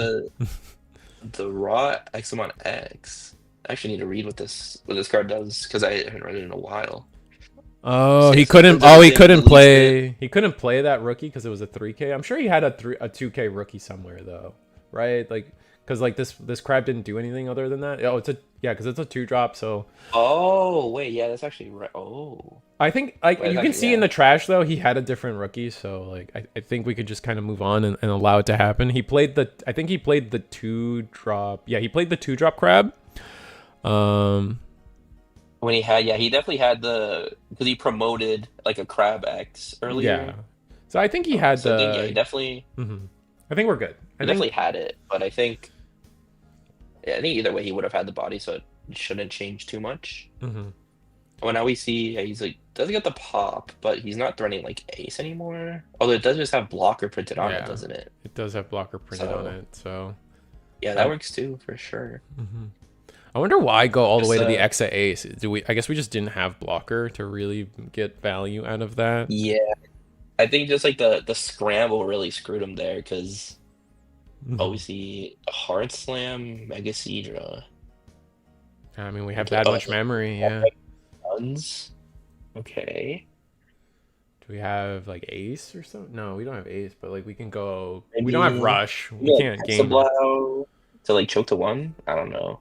Yeah, there's no rush or anything, so he's not like swinging. Oh, he goes for the cool boy. Ooh, big whiff. So, I mean, I feel like you play cool boy understanding that it's probably gonna whiff most of the time anyway. Yeah.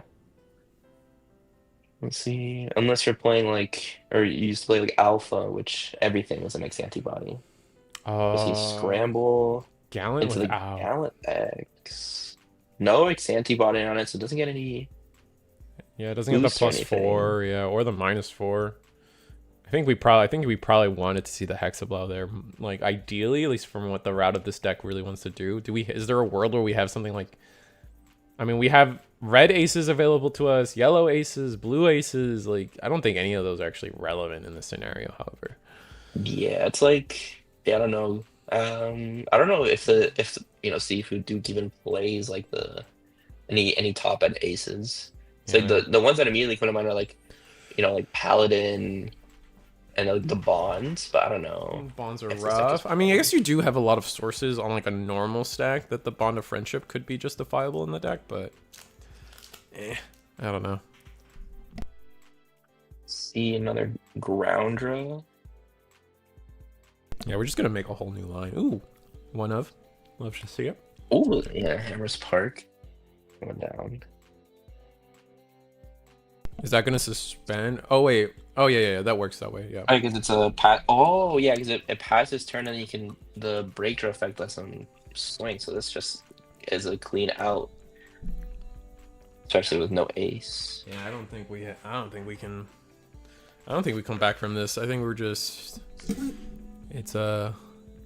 We could scramble, I guess.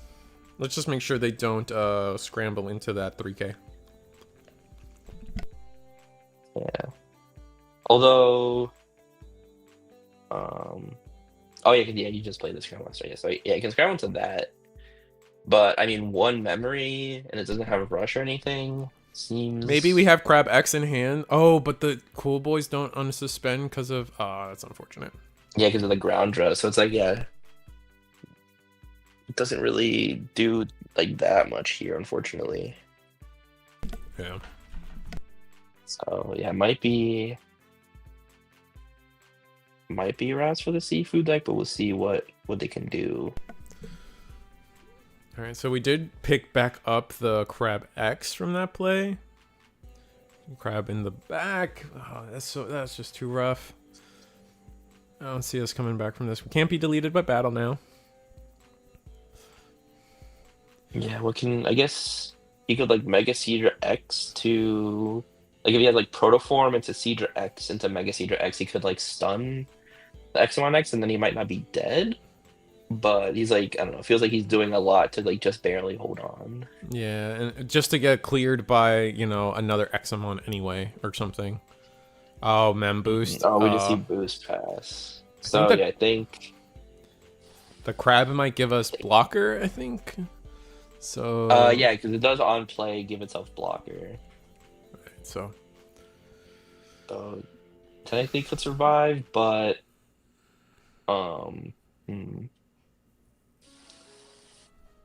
wondering. Yeah, I don't know what he could exactly do here. Yeah, I don't think we have a lot. We are gonna block the Exo. Oh, we can't be deleted by battle, so we get to keep the guy anyway. Swing security. Yeah, so it doesn't trigger any of the like when deleted effects, which is pretty good. And then we had 2 checks on the Exo anyway, so swing. Oh, and, okay, yeah, it doesn't. Yeah, it didn't matter. Unfortunate. Yeah, Exomon takes it against the Seafood Duke. Unfortunately, couldn't. Yeah, unfortunately. The crabs weren't enough to deal with the dragon. But there was a Dragon Knight. We should have been able to do it. No. Speaking of which, are you a League guy? You going into any Riftbound or any other card games? I keep hovering over this question, but like, is there any other card games you play or just Digimon? I play a lot of the Pokemon card game too. Oh, I've like briefly played like a couple others like Vanguard and like some Yu-Gi-Oh, but yeah, I think in terms of like consistently playing, it's pretty much just Digimon and Pokemon for me. Oh, okay, that's cool. No, I can never touch Pokemon. It's too much shuffling, and I also feel like yeah, that's a big complaint people have is like also games like like all the shuffling and stuff. Games take a while. Yeah, I also feel like I don't have. How do I word this? I don't have the emotional maturity to lose to a 5-year-old. You know what I'm saying? Like I don't know if I could do that. I don't know if I can handle that. But maybe someone else out there can. And like, you, for example.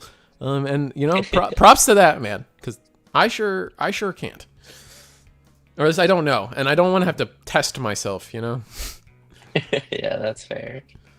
Yeah, no, I've been dabbling in the. But that being said, like the League of Legends card game, are you a League of Legends card game guy or nah? Or even Gundam? We do Gundam on this show too, so. I don't really know much about either of the IPs, so I'm not. Oh, okay. Big on yeah, I've never like played League or anything, so. How much of Digimon do you play because of the IP? Oh wait, no, we talked about this, but go ahead, tell the chat. How much of this? Yeah, for context for chat, I guess going into, I guess like getting into the game beforehand, I had never played a single Digimon game, and the only Digimon anime I'd ever watched was specifically the first 2 seasons of Cross Wars because I didn't even know the Hunter season existed at the time. So I watched like the first 2 seasons, like it ended off pretty well, and I'm like, okay, I guess there's nothing more to watch here. And then yeah, aside from that, I've never really played the game. So I'm like pretty much learning everything from the IP, you know, as I play the game. Pokemon uses age divisions, Risu. You can't play against children. I feel like I know in like big events there's age divisions, but I feel like if you go to locals, maybe you actually play, so you could tell me. But like when you go to locals, like you just play against everybody that shows up, right? Or do you actually like age or do you still respect it? Go ahead. No, so for locals, it's like there's the 2 big like local events are League Challenges and League Cups, which is like where you can get points to like get your invite for Worlds. And so yeah, typically the tournaments are spread into like there's Masters, which is like 16 plus, or like I don't know, something like, you know, like mostly adults and stuff. Then there's like Seniors, which is like early to late teens, and then there's Juniors, which are like basically all the kids.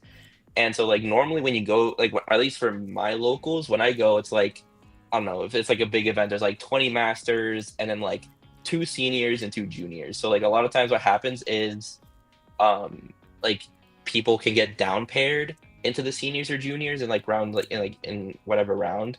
So a lot of time what happens like the kids will like play against each other for like 1 or 2 rounds and then end up getting paired into like other people. So I've definitely gone to locals and like gotten paired into juniors and seniors before.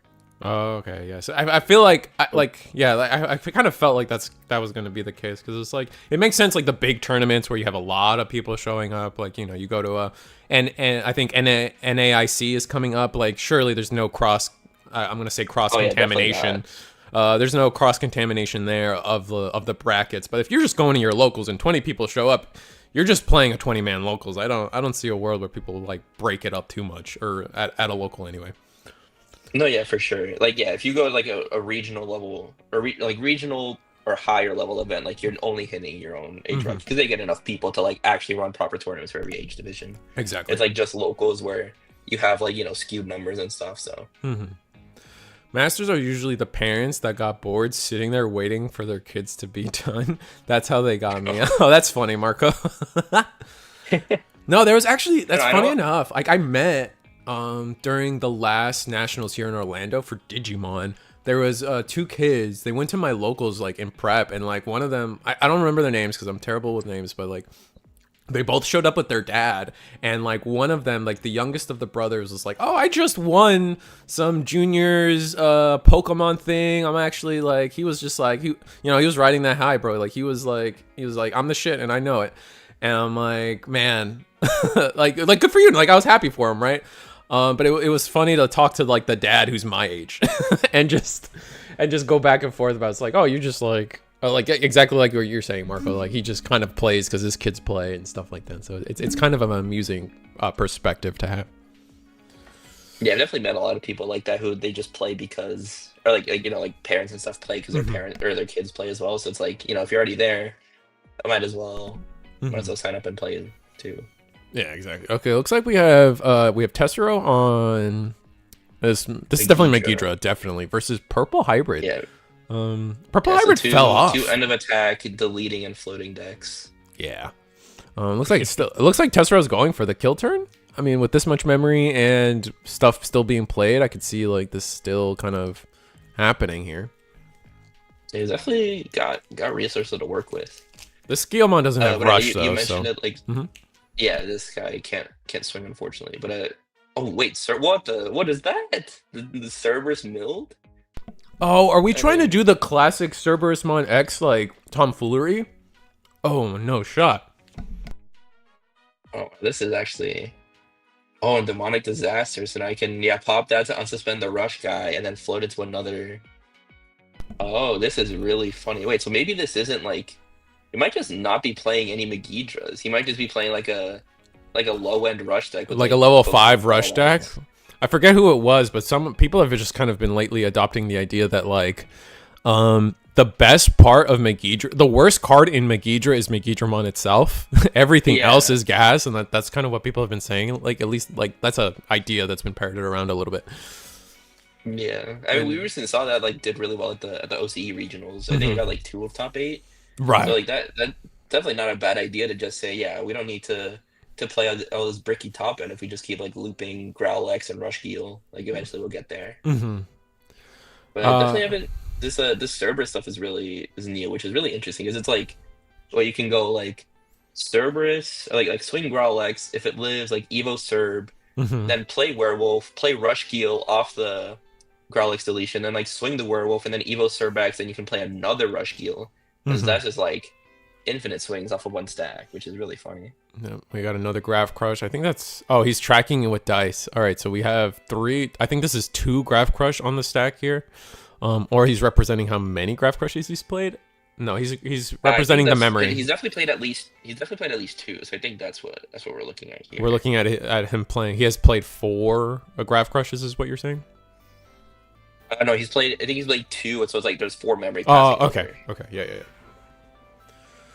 You see, Growlix dies, rushing to float heal, or float into rush heal. I fully respect those Now we see. parents. Exceptionally better than the parents who think LGSs are babysitting services. Yeah, that's fair on Ken and Girl. And it's also like, especially in a game, like to be fair, like in a game like Pokemon with that many like that many like horror stories of like scalpers and people trying to get theirs, you know, like you're dealing with some expensive cards sometimes, and just like, I don't know, I just feel like a parent should have to kind of be responsible and like, you know, kind of like, I don't want to say babysit, but you know, watch their kid, because like, you know, they pull a Moonbreon, that's a $900 card that like, you know, you got to make sure no one's like bullying your kid over, stuff like that. So I definitely respect the parents that are willing to go with their kids. I guess this is time. Did they just like tie out, or did they? No, Tesla just killed him. Oh. Oh, I still see the dice for security. It says 2. Okay, yeah. He cleared them out. Wow. No, yeah, he just went like, Megidra, or swing Growlix, die, float into Rush Geel, swing Rush Geel, Demonic Disaster to clear it. So you have an empty board to play the Secret Gallant, swing, and then play Promo Gallant, pop the Secret Gallant for another swing. So he just like, oh, he did. I don't know how much security he started the turn with, but he definitely did like, I think like what, like at least like that's at least 4 attacks. Yeah. Wow. Yeah, that's gnarly. He did a lot. Jesus Christ. I saw a Trinity Burst in Megidramon at locals because of how impactful the level 5 is in the deck. Oh, I don't know. I feel like I've been seeing some Trinity Burst decks coming around. That card is interesting. Either they're in time or that was the set, because it looks like they're hopping off. Yeah, that might have been. I haven't fixed the timer in a minute, but looped all the Guillemons off of Gravic Crush power. Yeah, kids need to be protected with TCGs. Yeah, especially I will say like especially the just like the bigger card games, right? I'm gonna go to the commentator screen for a second, but especially the bigger card games, right? Because it's just like there's just so much. There are way more people in Pokemon and Yu-Gi-Oh that are just out to get theirs, and they don't really care about like, I'm gonna say, morals. Here and Digimon, I've never really. It's very rare in Digimon for that to happen, but we're also the smaller game, and like our cards aren't that expensive, relatively speaking. So, or at least the ceiling for our cards are not as expensive. So true story, I saw a poor kid get screwed out of 125 cards because some scalper nerd tricked him into giving it away for up to $25 value. Yeah, see, like it's just messed up, man. Like, and then, like, I don't know, I can't, like, you want to believe in the people around you, but it's like you just never know, man. You just never know, and it gets really rough. And recently it's been getting like worse and worse with like the scalping stuff. Like I think like maybe like mid to late last year is when it like really picked up again with all the scalping stuff. Because like for a while it was like pretty chill, but I think like the Eevee set, or maybe like the set right before, that's when like people started really getting back into like the whole scalping thing. And it's like, oh, like I guess, yeah, I think it might have been the Eevee set, because like, you know, the Umbreon. The Umbreon. Like, it was like, during like COVID, right, when everyone was trying to kind of like losing their jobs and trying to find like a side hustle to try to make some money. I think Pokemon like kind of filled that gap for a lot of people, and then since then it's been like a horror story after horror story, maybe. So like 2020, would you say, or I don't know. That's my guess. I think it's like, I think it kind of calmed down. Like there's definitely like, I think during like COVID season especially, it definitely went up. Mm-hmm. But I think like for most of like 2023 and 24, when I like really got back into the game, I think it was like pretty calm in terms of scalping and stuff. Like, okay. I don't know. Obviously, Pokemon has always been a very cheap game to play, like just like base rarity. But even like some high rarity cards, like I know I don't typically buy high rarity cards, but you know, they're like random like one-ofs in decks that like had an alternate art that was like $2-3, and I was like, oh, I mean, this looks nicer. Like, why not just pick it up if it's gonna be like a couple of dollars difference? But then recently, the scalping has like come back again, and now it's just like impossible to get anything that isn't base rarity, and even some of the base rarity stuff is like annoying to get now too. Yeah, I feel that. It's kind of annoying, but I mean that's card games as a whole. I guess it's not card games as a whole. It's just like, it's just a big, like, I just hate this idea. Like I'm another hot take of mine would definitely be like, I'm so vehemently against like grading cards. I think it's all like, it all fuels itself. Like scalpers like want to get the crazy cards so then they can grade them to PSA, and then PSA gives them a 10, and they're like, oh, I can sell this for like, this is my 401k. I'm like, homie, bro, like you're investing in cardboard. Shut up. Like, what are you doing?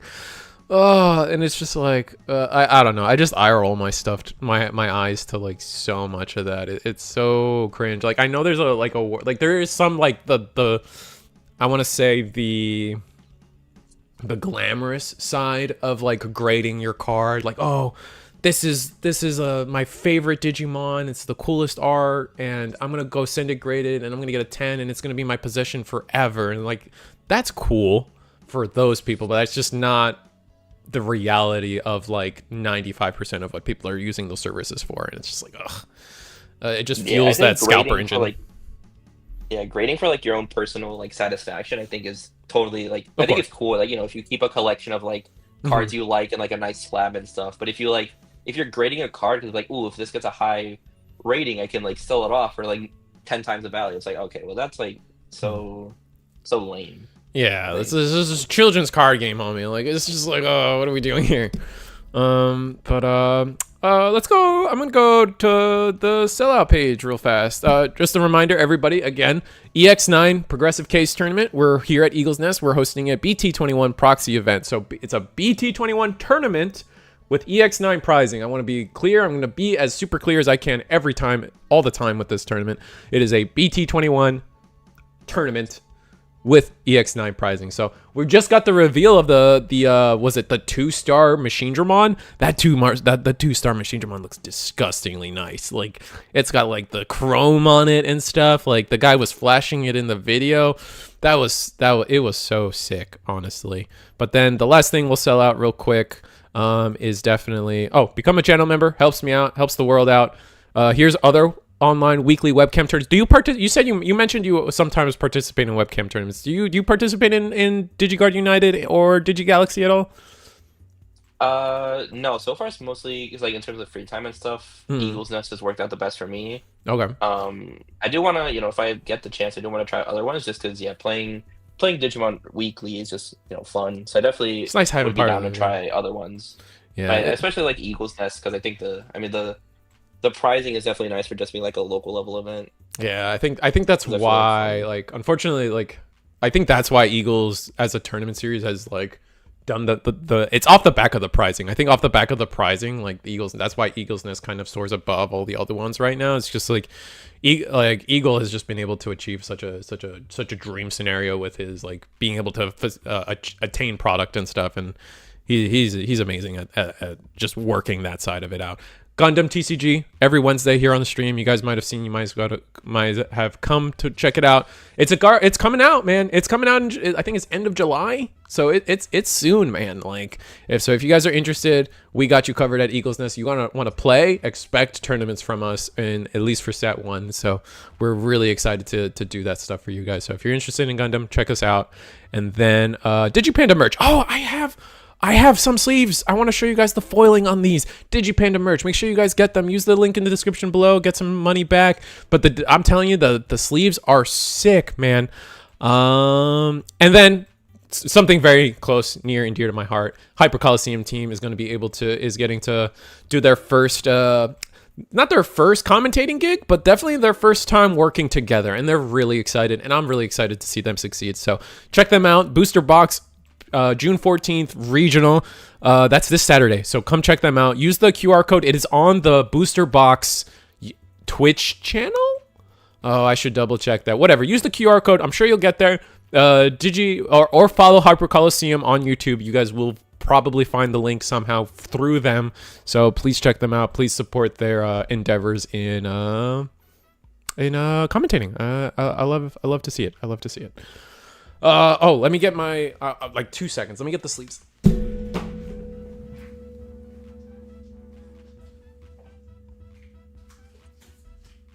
I guess while he's gone, just see what people are talking about in chat.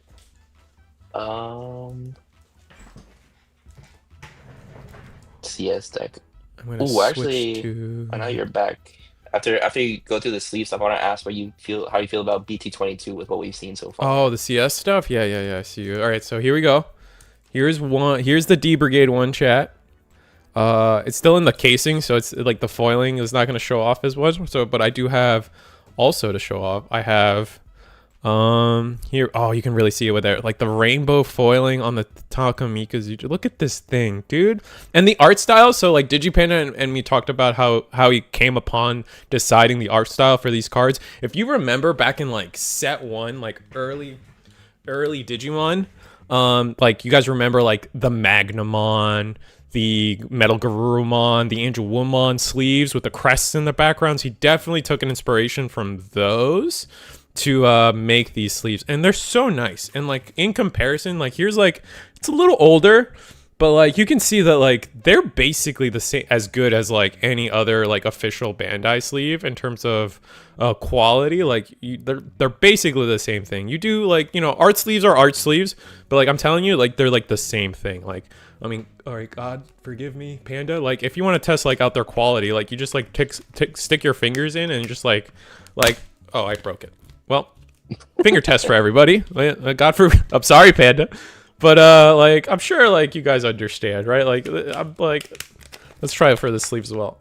Oh yeah, see, they break just the same, so it's all the same. Anyway, that was funny. But no, they're good sleeves. I just wanted to test it out for the fun. I did it for the bit, but it's okay. I have like 100. We can make the bit over 100 times and have fun with it. But CS trait. What are we talking about? Oh yeah, I just want to ask like what you think of the cards we've gotten from BT22, because I am personally really excited to see what the rest of the set looks like, but I don't know how you what you think of like the cards that we've seen so far at least.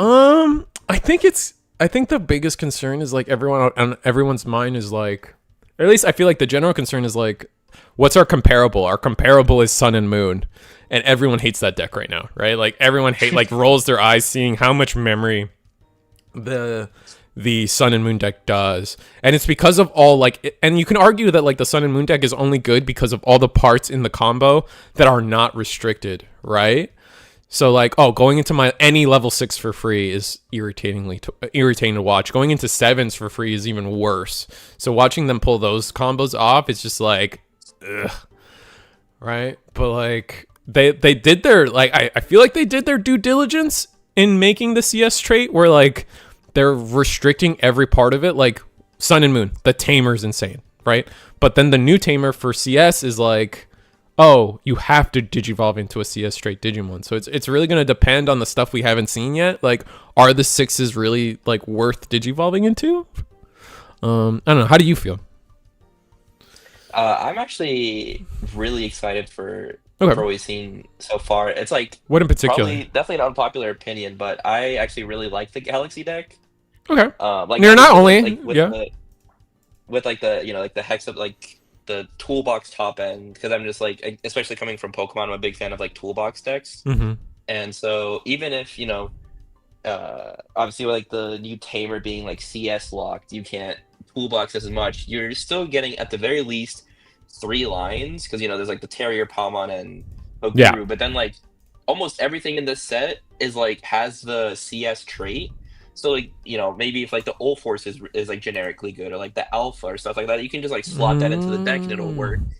So you're right, like the whole set kind of work. It's kind of like DM, but a little better, right? Because like DM, like sure, they're all DM, and there's some cheating available there, but they very much design like, oh, this is DM 3, DM 2, where it's just for that set, it's just CS, like you said. Yeah, that's interesting. So I'm very interested in like seeing how like, you know, once we get more reveals, now that we're like basically done with EX9.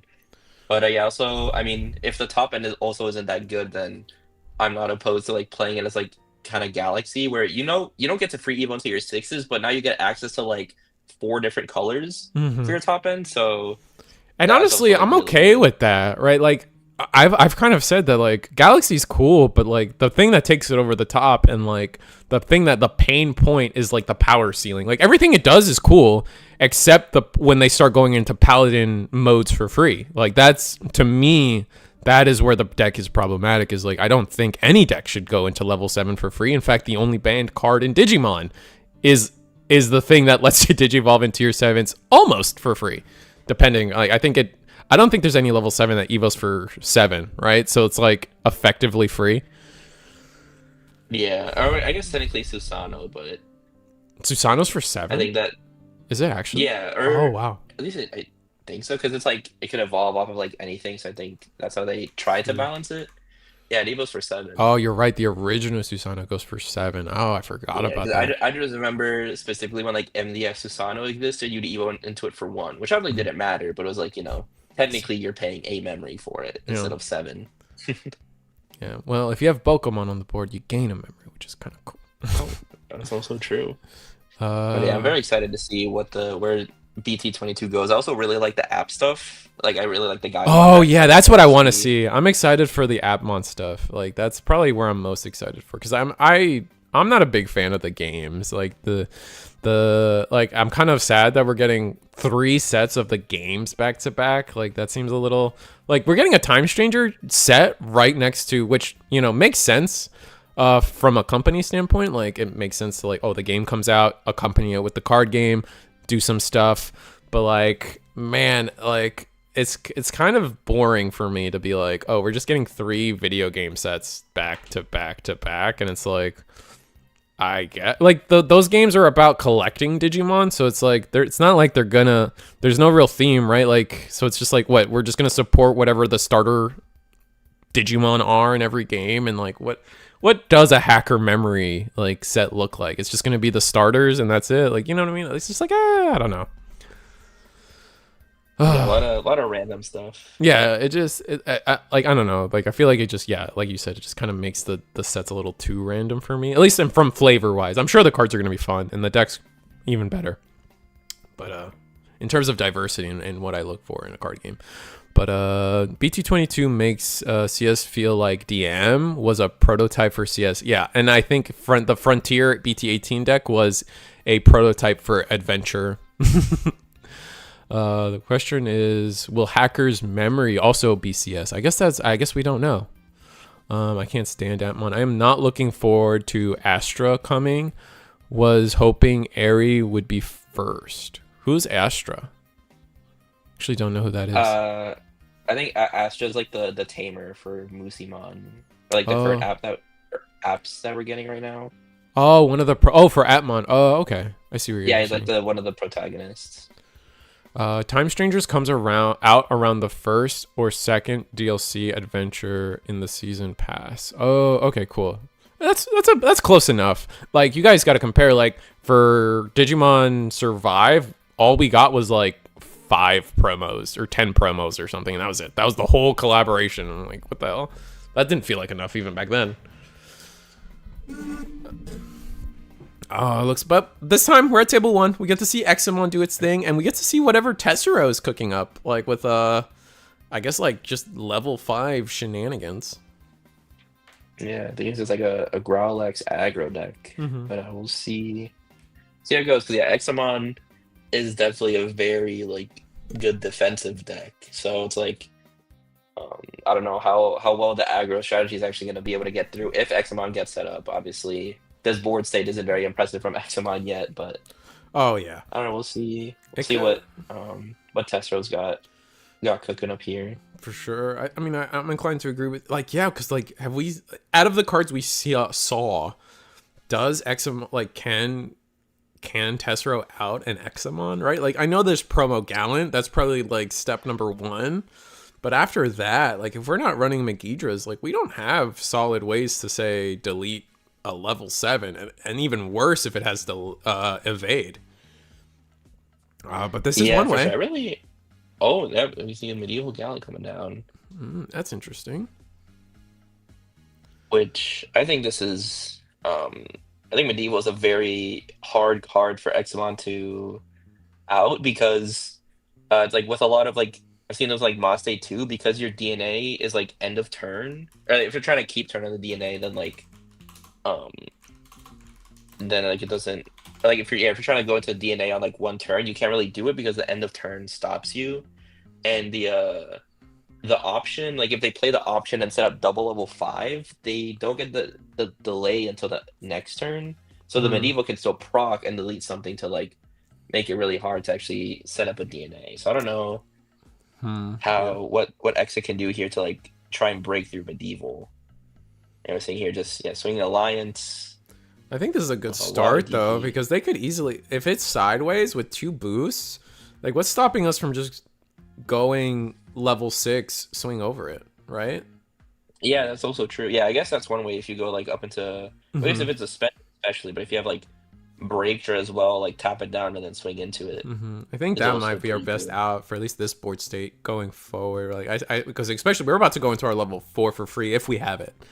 And then off of the back of 2 boosts, so we have 5 memory this turn with a free level 4 Evo. Should it? I mean, in theory, it should get us the rest of the way. But given that we're not promoting right away, probably don't have that level 4, or we're trying to, or we're missing a 5. We're probably missing something, which doesn't feel good. So I guess we'll see. Oh no, but he is promoting here, so maybe he does have something, or maybe he's like realizing like if I don't promote now, I might just be dead. So he's just kind of hoping to draw into the pieces. Yeah, so we're But gonna pop a boost. There we go. So I think we have 5. Yeah, we have Groundra. That's gonna suspend okay. something. Something can't unsuspend. So like what? We do that on the Growl? I would do that on the Growl. Oh no. Choosing Gallant. I'm going for the medieval. Okay. I was thinking, yeah, if you could, because you could go like break here if you have it, and then just swing into the Gallant, That's what I which would do. At least that's like could that be sounds like something, the and then keep the ideal. growl tapped. But yeah, I don't know. I see Hammer Spark in hand, but No blue no blue source. on board. Oh, that's rough. Actually, that actually is really bad because he could have gone like Hammer Spark and if he then. had a blue source like pop boost and Hammer Spark to even to a level 6 and keep turn, which I mean might be nice to set up like a DNA play potentially, but I don't see what he's got. I feel like he's missing a level 6 or something because yeah, he's just not like really doing anything. Like he's really contemplating what to go into, so It's hard I to don't know what he say. might be missing here. I mean, I think Groundra isn't a bad play. Or sorry, Breakdra isn't a bad play, like you said. Digivolve. We're gonna swing. Where are we swinging? How big are we? We are plus 2k. Oh, we're trying to get the I draw. was Oh, thinking over the growl. Okay. Oh, then yeah, you do. He does get the draw. Okay, so then I guess yeah, locking the medieval does make sense because oh yeah, we see picking up the promo gallant off the egg, I think which we means yeah, did. if he ever like Go ahead. gets an I don't know, I'm just saying if he grabs back the promo gallant, so if he goes to the X1 ace, he has a punish there. But you see Slayer, which also pops the medieval, so that works too actually. This does get all of it done, and we pop the boost so we can choke to 1 with this play. Not bad. Not bad at all. Yeah, Cleared the definitely. board, leave our opponent at 1. All they have is a growl, and yeah, we're gonna pop a boost. So we have a full chance here to just kind of build something in the back and really just kind of slow down whatever it is that Tessera wants to do. Clearing. Oh, another promo gallant to the bottom though. And a Grav Crush to the bottom. I think that's kind of gonna be good. I mean, I guess we have promo gallant in hand, so we have to be careful of that. But I mean, as long as we have a 8, we're okay. I'm gonna swing at security though. 1 check. On suspend. And see what we go for here. Yeah, maybe I don't know because this guy's 12k, and I guess we don't know Tessera's list exactly, but it seems like he's not playing Megidra. So if it's like a 12k level 6, I don't know how easily Tessera can actually clear that. Do we So he have might just be able blocker to sit on though? this as an ace threat. Oh, true. Oh, the Uh, ace threat. Yeah, that's right. No, I think we're probably just. I don't think there's. I think yeah, this guy has piercing. He doesn't have blocker, so I don't think any of the inheritables also give. Because unfortunately, all the yeah, it's new just Examon stuff doesn't give you the keywords. All the old stuff did. Like you would get your block. You would get piercing from the greens, your blocker from the blues, and now we're just nowhere close to that. Dino DNA hits the. What was it? Evolution. oh yeah, there we go. Gets the option down too. So yeah, now he's threatening double ace. Right. I always forget what this option is called. Unleash the Dragon Gene. I just call it Dino DNA. I'm gonna be honest.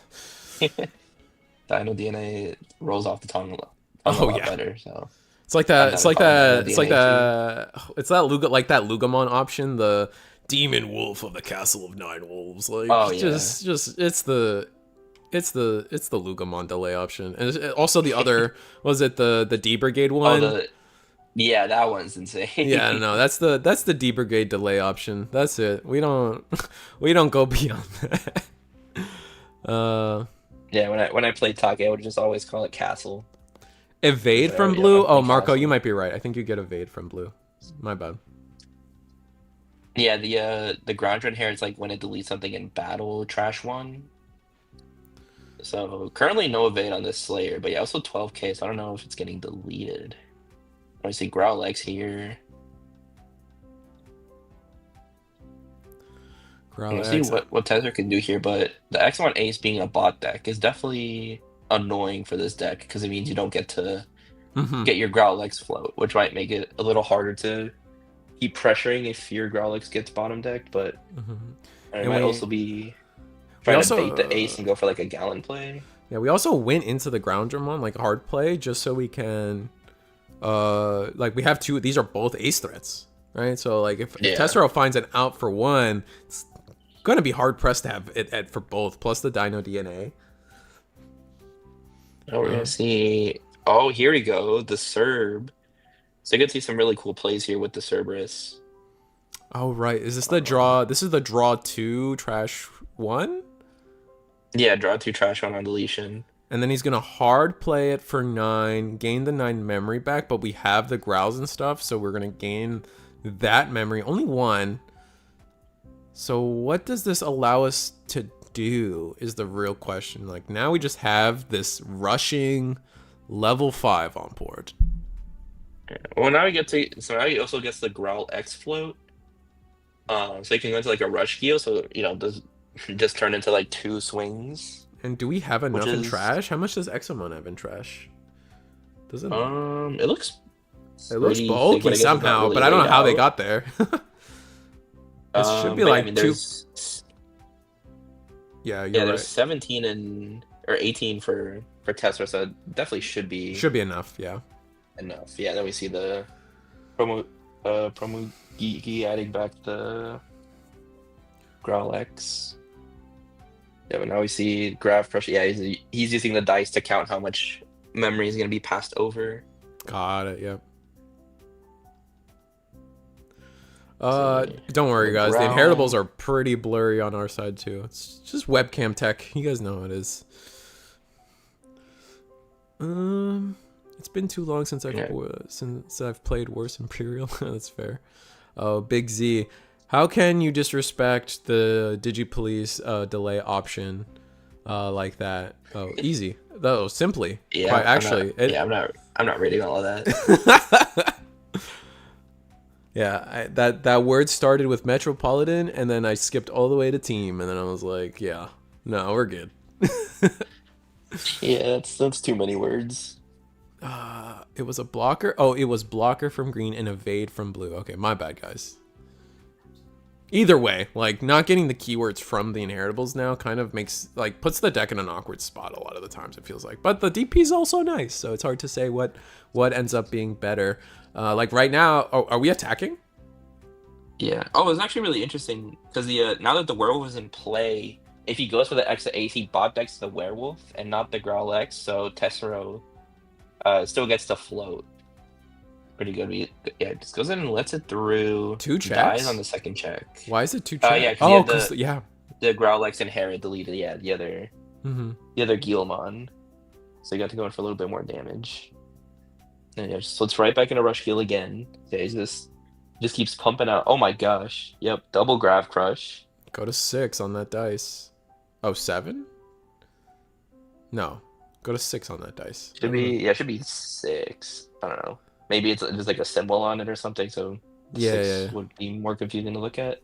That's fair. It might be it. Yeah, he's got a billion cards in trash. Plus the grab curse is like he can jack ray for. Oh my god! Okay, so he's just showing that he has everything that he could possibly want here. Yeah, maybe we'll even draw into the 4th grab crush. Why not? We have rush on this Geo. I guess we'll see. We probably have enough attacks if we don't have the block, but I think a timely block and we'll be okay. Yeah, because he could go exit ace, bot deck 1, and then block with the exit ace and unsuspend. But he's just gonna let it go through. Oh, maybe we don't have it. We might not have it. Yeah, that's all. Yeah, he could just be. Oh yeah, okay, just didn't even have it. That's unfortunate. Okay, yeah. So I definitely see. Test. Go ahead. Crazy turn from Tesla playing triple Graph Crush and Jack Raid. I mean, that's Didn't the even need all stack, that memory, man. but just had it anyway. Yeah. Yeah. Yeah, I don't even think he did need it. I think you're right. Like, we did Evo into the I think he 4 needed like there. one. Yeah. I think he needed like one of those three at the end there. We just kind of wanted to show off that he had all of it.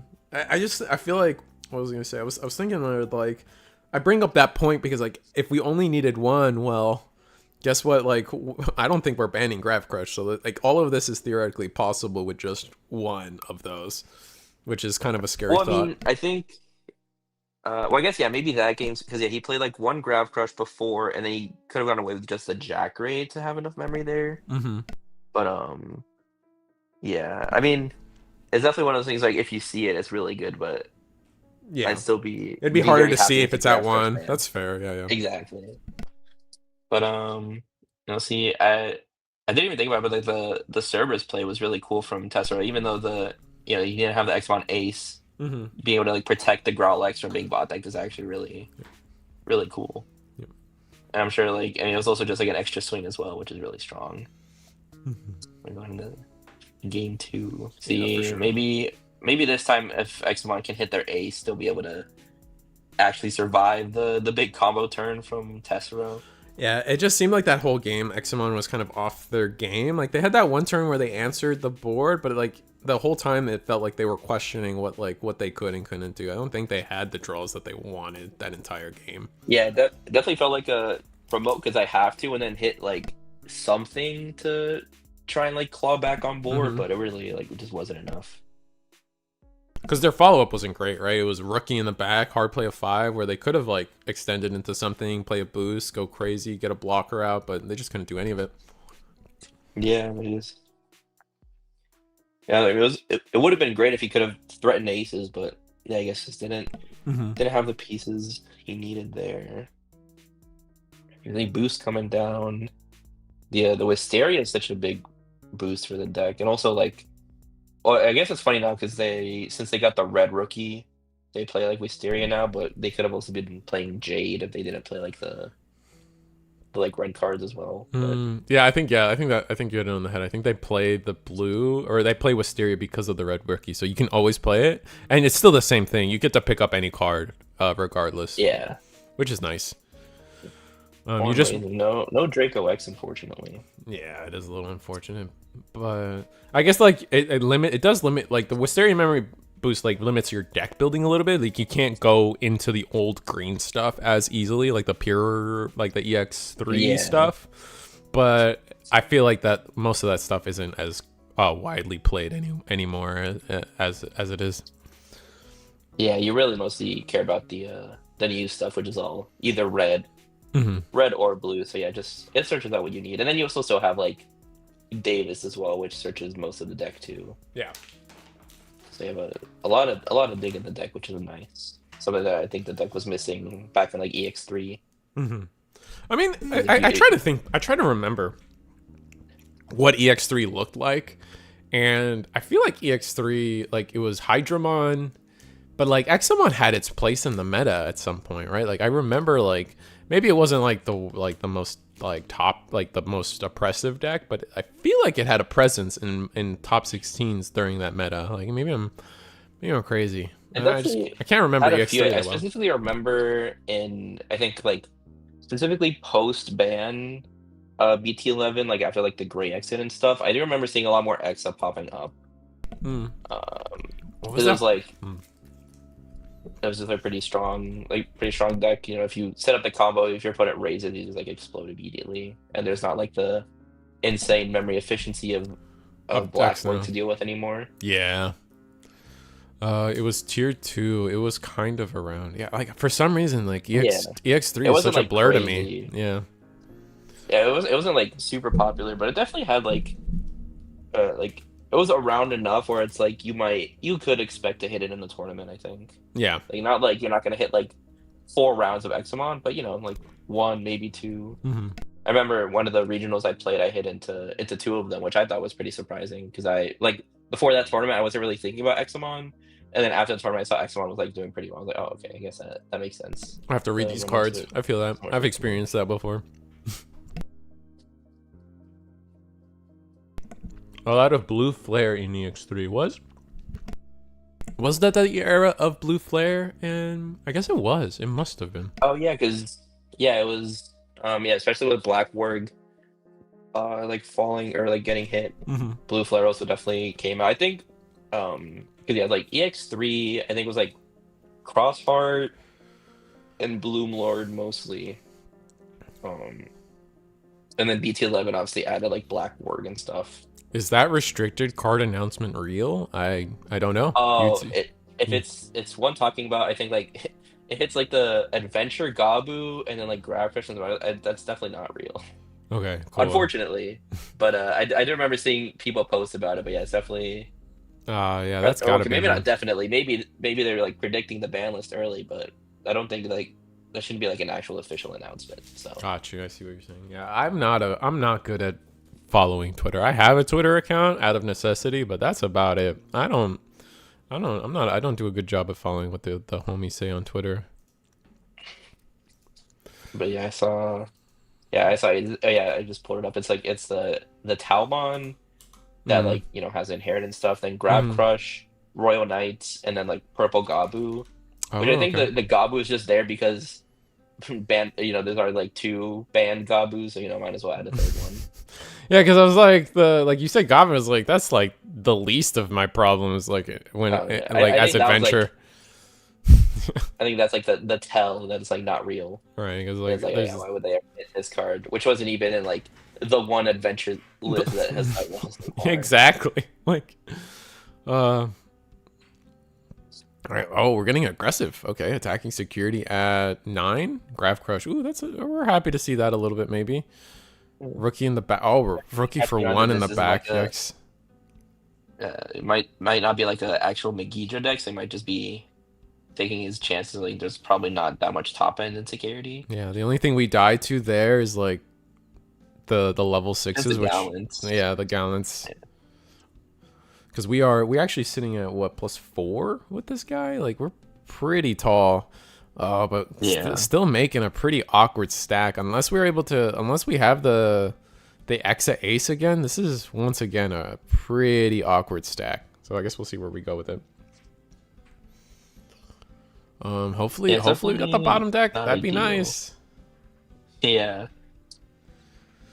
But yeah, we'll see if Tessera is able to remove this wing drone. Because if he is able to, remove it and then like keep comboing, then it might be pretty bad for the X1 player. But Mm-hmm. I don't know. I haven't really seen a lot of removal from Tessera. Tessera's deck, so yeah, I'm not Like outside expecting. of those Digimon ones, right? Like it's not Yeah, like outside those. of like medieval, like or outside of like the Gallant specifically, it Mm-hmm. doesn't look like he plays much removal. So if he has the X at Ace, could be pretty good here. Oh, we're thinking about popping the As training a to go into a 5. So, oh wow.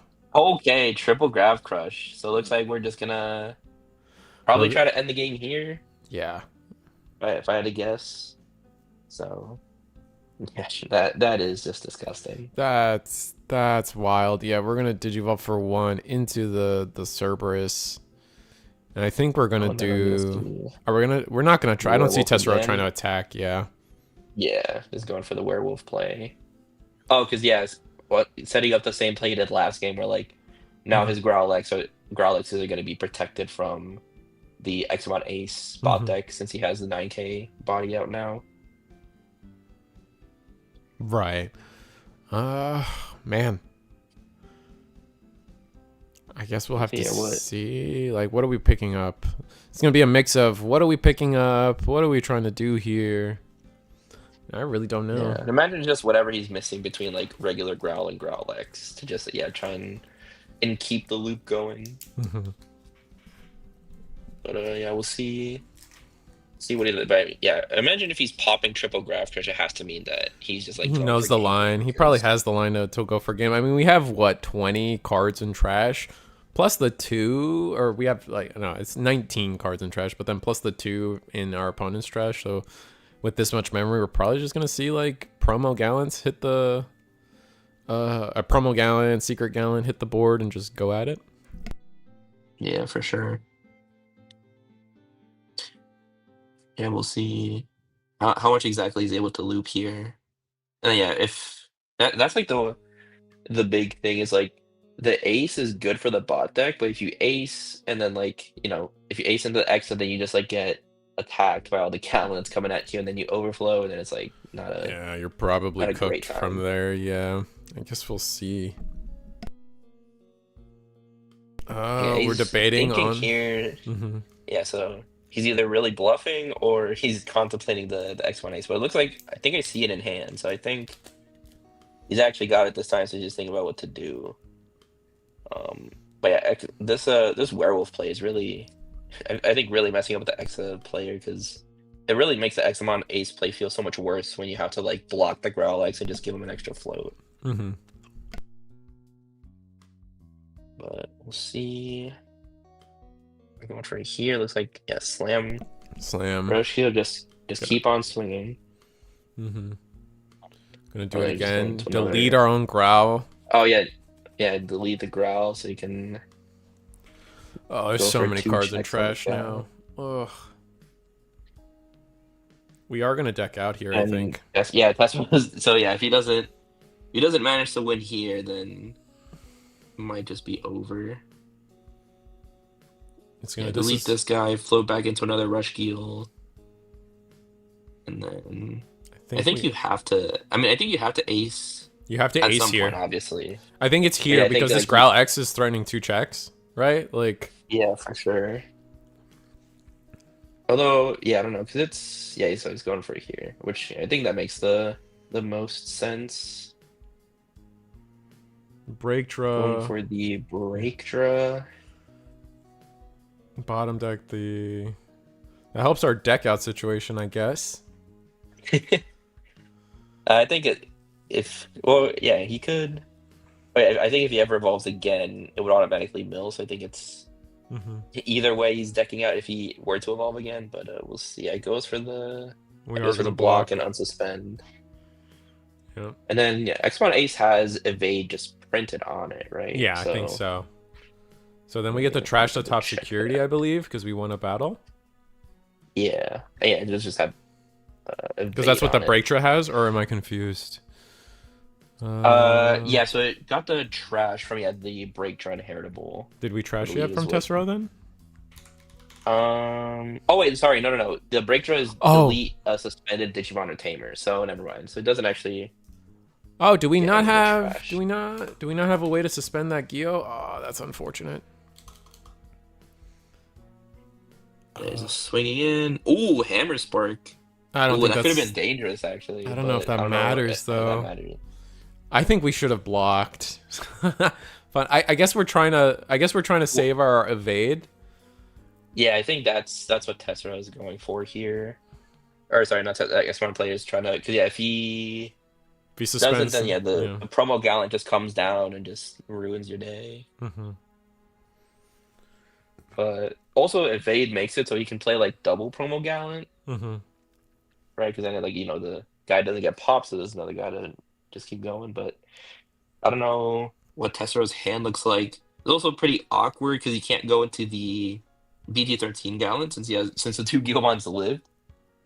So, true. Oh, so he might just Hammer Spark is actually kind of big because Tessera does play the Demonic Disaster. So if it was for the Spark, you could have unsuspended a guy, popped it, and then swing again. If it dies, then you get your Gallants. But yeah, no, Hammer Spark turned that off. Maybe he was counting on that because I don't see the secret rare. Oh no, secret rare Gallant's turned off. We can still, like you said, you can still. What's the reduction at for the? Is it 3 for every 5 cards for promo Gallant? It's I believe it's 2 for every 5 for both of the Gallimons. I think you're right. Let me see. Promo Gallant is 2 for every 5, and then I think that should be the same for the BT13. So we're looking at how much cards in trash from Tessero? It feels like 1, 2, 3. I'm seeing it's like 30. We're seeing the boost pass. Okay, so I think so now X1 has 9 memory to work with, so surely we can make something happen here. Yeah, I think we should be able to win in this position. At the very least, we should be very stabilized because Tesso's pretty much just burned out of resources here. He's going for the swing. Is it interesting? Because Oh, we're going for the delete because like we swing into one and then we were able to delete. oh, it Yeah, has piercing. Okay, never mind. It doesn't even yeah, matter. Oh, Jack Raid, but yeah, it's not doing much when he has 9 memory. yeah. And then because we I could deleted in just. battle, we delete the other one, so that's clean. Examon, and Oh, yep, now we have X for the extra insurance. So yeah, I'll just spend 2 checks. That should just be yep, just game right there. yeah, swing, and we're going So to yeah, game three. Tessero. Wow. Yeah, I think that Hammer Spark check was what really really screwed Tessero over there because he He's might have I don't know what his hand was, but if he had like a demonic disaster or something, he definitely could have must not have had made something enough to happen play the there. Gallant for free too, right? I think that's also a key Yeah, or point. just Like, like not had promo Gallant maybe. mm-hmm. Wow. Uh, which I mean, yeah, So, the deck mills so much, he might have just like ended up milling them. I think he brought back one early, through a Digimon, Oh inheritable. yeah. So I think, like, yeah, I think he milled one like turn 2 or something, and then was able to bring it back with the first deletion. So he had one in hand, but I don't. I guess because Examon didn't have a big enough trash, because like you need 60 in trash to get that Gallantmon for free, right? So I guess there's just a world where the Gallantmon just didn't, or yeah, Tessero didn't have like 60 cards in trash between the both of them. And it probably was close to like 50 or 40. It was just, there was just so much in trash I couldn't get the right count at the end. Yeah, that's definitely the X1 player, whether intentionally or not, yeah, kept his trash to a minimum. So Mm-hmm. Tessero was basically just working with his own deck to set up the trash. Yep. I don't know. Let's see. Yeah, going to game three. See. All right, we saw like See that was kind what of like a happens mid here. start from Examon. Maybe we get like a really good start from Examon this time around. Because there are games where like Examon, if Examon just sees it early, like just like that right little line, like they can go all the way with it. So, we'll see if this is just a better hand. We kept it too. I don't think Examon mulliganed. So, So probably got something to work with there. hmm. Let's see. Tessero. Just training. Grab the I gotta grab the Cerberus. serve again. Yeah, I think that werewolf or the Serb werewolf combo has been really big for playing Hmm. through being able to play through the ace. So he might just be prioritizing that Yeah, from to here actually give him forward. some kind of line. Oh, double Draco. Oh, this is interesting. This is gonna turn off BT21 growl, right? No milling. And if we don't answer it, we grab the growl X every time. I see us Yeah. training into the Growlmon, the BT21, but then it's gonna pop the Draco. And if we don't go into that, then like our opponent's gonna be able to draw 2 cards and gain 2 memory. Like that's not. Yeah. Yeah, so Rest yeah, in he just goes peace. for the training pop and gains 1 off the Gilex, which is pretty nice. It's the Growl X we I mean, searched this is for. pretty good. Yeah, That's Tessero's pretty in a good. good You can spot. just swing the Growlix in. If it dies, flip it into like a Gilex or maybe the other Guilmon and just keep digging. Swing security. And just getting Delete. aggressive before Exomon has anything. Oh, Mhm. it dies to Ace. It's kind of what we wanted, though. Not Yeah. Ace, X1 X. Yeah. Yeah. What are we gonna Let's see. recycle here? Probably play the Geo first on deletion, and then on deletion bring back Growl X, or I guess just whatever piece we're missing. We could probably bring back the Geo X as well. Get some stupid amount of searching. Oh, we choose grab Growl. like the- Yeah. And then maybe he just has like boosts or something. Or just keeps digging through like his entire deck. Yeah. That's one of the crazy things about this like Growl X low end is you have so much dig for like Mhm. And all like your stuff. you can argue that like, oh, but it bottom decks my pieces. You're getting so many draws of just the Digivolves, and then the Growl X is a draw 1, discard 1 on its own. So like, just redoing this loop over and over again just gets through all the filth or it just draws you into everything eventually, right? Because you're deck thinning with the searches, Yeah. and then your draws are more likely to hit into your off pieces, I guess. Yeah, it's like the same thing with like Galaxy, where like you can't search your top end, but you're doing so much drawing and digging that eventually the only thing that you're gonna be drawing into is your top end, so you'll find it eventually. Yeah, exactly. That's usually that exaggerated stair step security is causing my OCD to kick in. That's fair, but I do Oh, appreciate it in terms of like because he's got orange sleeves and those are kind of hard to see. We're gonna Digivolve for free into Draco X, go into blue Cordra for free, and we're gonna swing. Interesting. Oh, Demonic Disaster. That plays a rookie, right? No on-play effect. That's yeah. That's actually a really good check for Tesla here, because now I imagine X1 wanted to go into like either like ground draw to stun the current guy or wing draw to pop it, but now there's 2 bodies, so he likely can't answer both unless he has like a Hammer Spark in hand again. Yeah, that's so unfortunate. Yeah, he's got both level 5s in hand, and now it's just like, well, now he can't even out both, which is very unfortunate for him. And then yeah, just goes for the wing draw.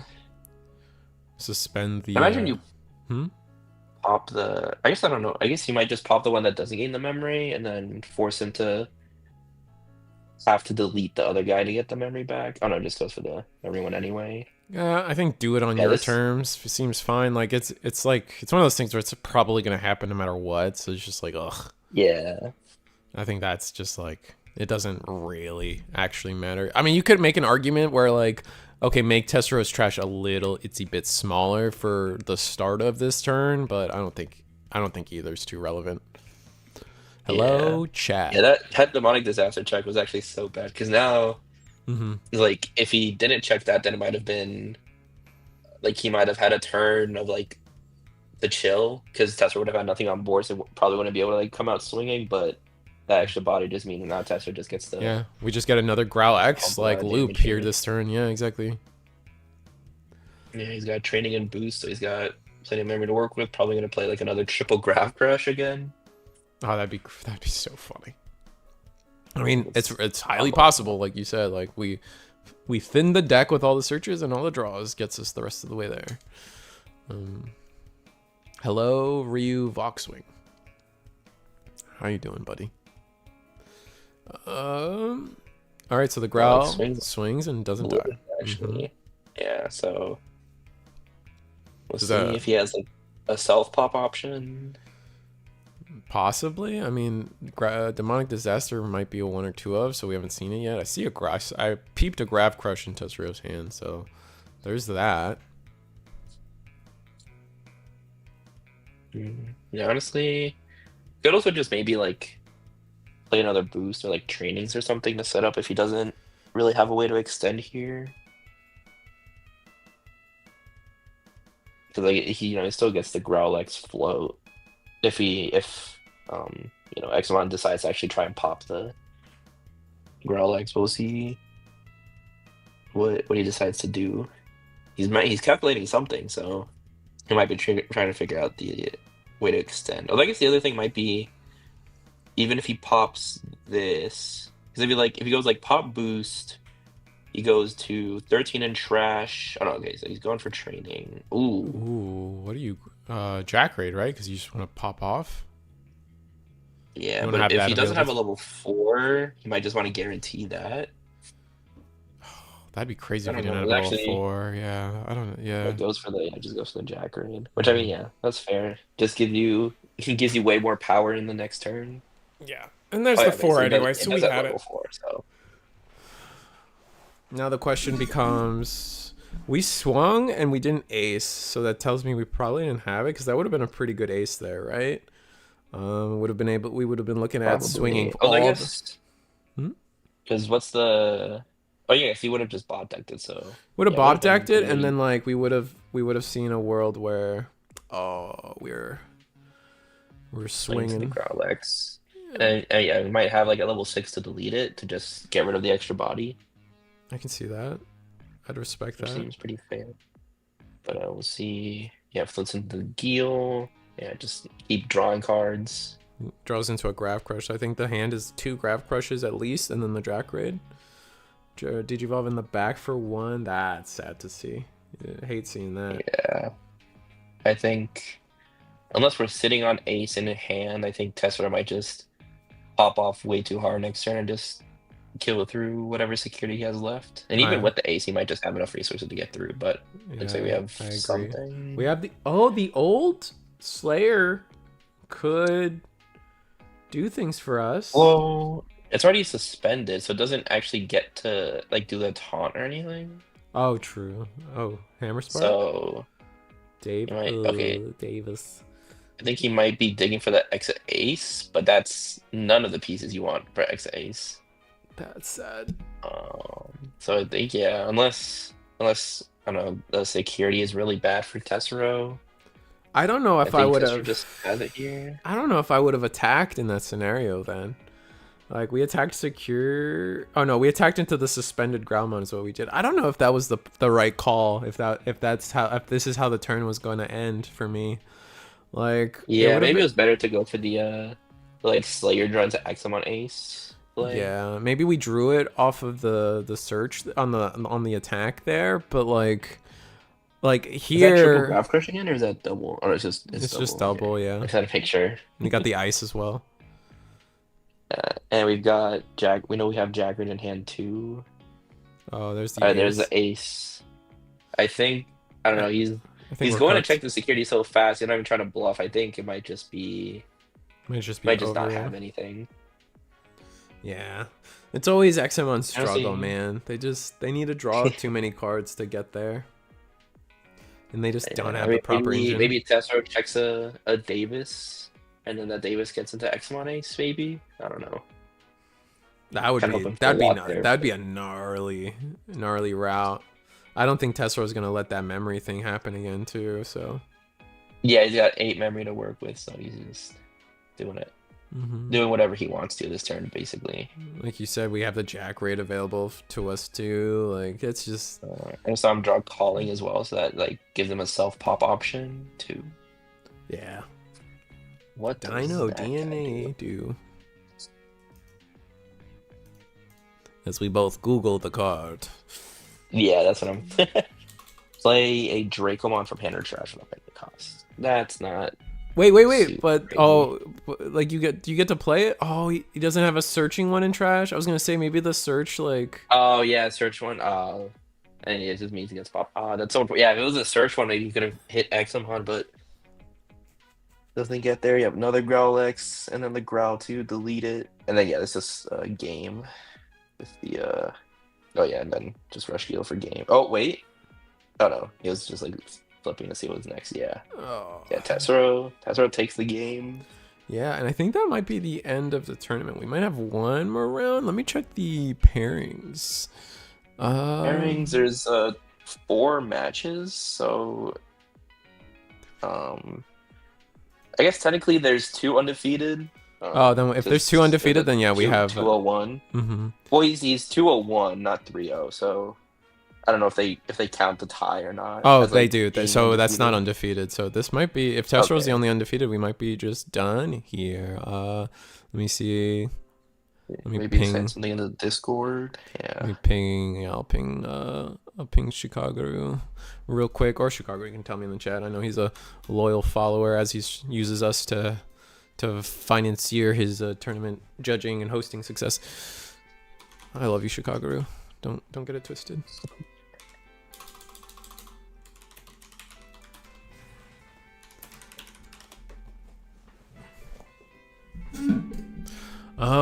But yeah, let me take a second to just Examon is a clear demonstration of how Imperial has received a broken level of draw support from Bandai. Yeah, it's just like a combination of just like better search and stuff, right? Like fundamentally, like they just have more cards to like get to their pieces, and they just have more raw evos. You also have to just like they have all those rookies that search. Like it's not even like everyone always talk. How did you feel about Imperial both pre and after ban list? Let's talk about that.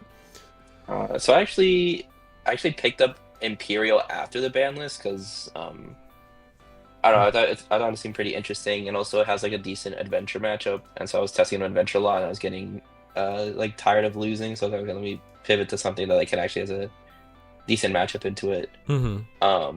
But I think so. Like before the hit, I definitely thought the draw sting hit was kind of weird because it was like, well, like the other Stingmon like gets you the memory when you evolve and stuff, and like the old Stingmon doesn't do anything if you evolve. So I thought it was kind of weird, but after playing the deck a lot, the losing the draw power from the Sting is actually like very noticeable. because like especially if you go for like an early DNA, if you don't have like promo Vmon in source, then you're like drawing like one card. So then it's like you might not have the pieces for like a follow-up DNA versus if you have the Stingmon, that's like an extra 2 cards at least. So it's like really, really good draw. So I actually think the Stingmon hit was pretty good. But also in response to like the our Uncanny Girl in chat saying talking about like Xmon versus Imperial, I think a big part as well is Imperial is a level 5 DNA, which Right. you know you can get away with playing a lot more level 4s in your deck and not like bricking versus like you know in Xmon you can't afford to play like, oh, I'm just gonna play like 12 level 5s and 6 like 12 5s or 12 6s to like consistently hit it because that'll just like be a complete brick. Now that's always been the thing. Like the deck is demanding you to get to level 7, right? Like, and that's just a completely different conversation, right? Like I know the 5s cheat. You to like they help you cheat your way to level 7 by acting as 6s, but like still fundamentally you still need to have like the deck building numbers to like support level 3 to 4 to 5 to 6 to 7. Whereas right now Imperial kind of gets away with a pretty like slim down top end. We're talking like maybe 1 paladin mode as like the tippy top, right? And then after that it's like a small collection of 6s, like 6 6s, and it's because like you only really need 1 or 2 of them in a game, where Examon you need to consistently hit those or you don't even have a strategy, like you were saying. Yeah, like bare minimum for Imperial, like you need like a 3, 2 4s, and a 5. That's like 4 pieces versus Examon. Assuming you're going up a traditional stack, it's like 3, 4, 5, and then either like the opposite 5 or 6 and a level 7. So it's like just more pieces and harder to really dig into. So yeah, no, but that is the end of the that's a successful level 7 DNA right there. Talking yeah. that one they made work. That one they made work, but it's because like they said, "Oh, you're at 10? Nah." Let's. Yeah. Also said you need 2 6s. All right, one of your 6s plays the other one for free. Yeah, we samurai jacked that memory marker all the way back, bro. Back to the past with that thing. It's crazy. And like it's the funniest thing too, because have you ever tried playing like the Pulsemon variant? Like the Pulsemon version of the same like goal, right? Because their option, like they don't get a level 6 that just plays their shit out, so they have to go, I'm just gonna hard slam this Fenrilugamon, put you to 10, and then it really goes all the way back, which is hilarious. Bandai... Yeah, I definitely played a lot of regular Take. It was so fun, like going like I think my favorite thing was like going like promote level 3 and then like slam Tyranno, pass turn, discard a 4, Evo 4, discard a 5, Evo 5, discard 6. It's like fully go up the line and it's like, oh, I'm gonna take all that memory back over to my turn and then just kill you with it. Yeah, which is just it just is what it is, man. But that is the end of our tournament. That was fun. Got to see Tercero with a new take. Like on Monday, we saw the Chicken Nuggets build take it with the bird top end of this Megidra engine. And then today we see just kind of level 5 rush, right? Like that's like, or if anything, level 4 rookie rush with some like level 5 sauce in there, which is really fun. It's like even hard to like even think about like tangentially what to even think about Tessero's list, but it's the same goal, just using the same windmill pieces that just keep looping into themselves. But we'll sell out. I think what we've learned is like if you go, you can play like Growlex and Guilmon low end, and then whatever you play on the top is just gonna work because that engine is just like completely self-sufficient. We have hold on. Okay, I see what Uncanny Girl is saying. Oh, by the way, guys, so like because we're at the end of the night, let's go through some of the let's do the full skit here. I don't think my mic is working on this screen, so give me 1 second. My mic is working on this screen. Great. So here we're at the end of the night. This is the final. That was the finals. Tessero takes it with another Megidramon variant. Here at Eagle's Nest. This was Thursday at 8 p.m. Eastern, and then we do this show twice a week, every Monday at 7:30 Eastern, every Thursday at 8 p.m. Eastern. Join the Discord below. I know you guys have questions, and if you have questions on how to ask them, please ask in chat. But if you want real answers from way more credible people than I am or chat will ever be, join the Discord. ask the questions in Discord. Eagle and the team are always free to like answer your questions. And I'm joking. The chat knows everything. So you guys asking the chat, they'll always get the right answer there. So join the Discord on the screen. The link's on the screen. The link's also in the description below. You can also join click on the limitless links provided in the description as well. Those will get you to the Discord. Easy peasy. Again, every Monday, 7:30, every Thursday, 8 p.m. Eastern, hosted on the Reese of the Squirrel channel. You guys know how it is. And as for other sellouts, we have this weekend is the Booster Box Digimon Regional. I know this is gonna be the second regional here in the North American scene. Everyone's really excited, and I'm really excited to see Hyper Coliseum get to commentate it. So, if you guys have followed the channel for long enough, you guys know I work with Ben a lot. You guys know I work with TJ a lot. So I'm more than overjoyed to see, them actually get to pull off a regional on their own. So. That'll be exciting to watch. On top of that, I want you to know we are hosting our booster here at Eagle's Nest. We are hosting a progressive case tournament, EX9 prizing, with BT21 as the tournament. So we are playing BT21 cards. The tournament is a BT21 tournament. However, EX9 prizing, get your Machine Digimon, chibi arts, your SPs, your EX9 goodness. You know, you got the adventure cards in there. I know people are jonesing for the Puppetmon stuff. Puppetmon? Not Puppetmon stuff. Puppet Liberator stuff.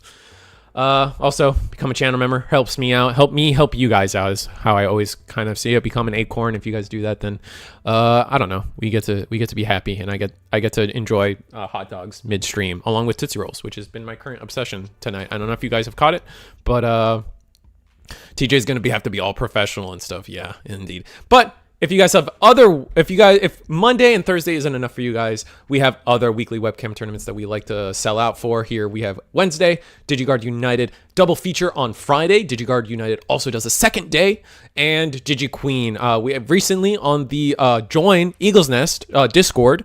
And we've been recently posting when DigiGalaxy goes live, when their signups are.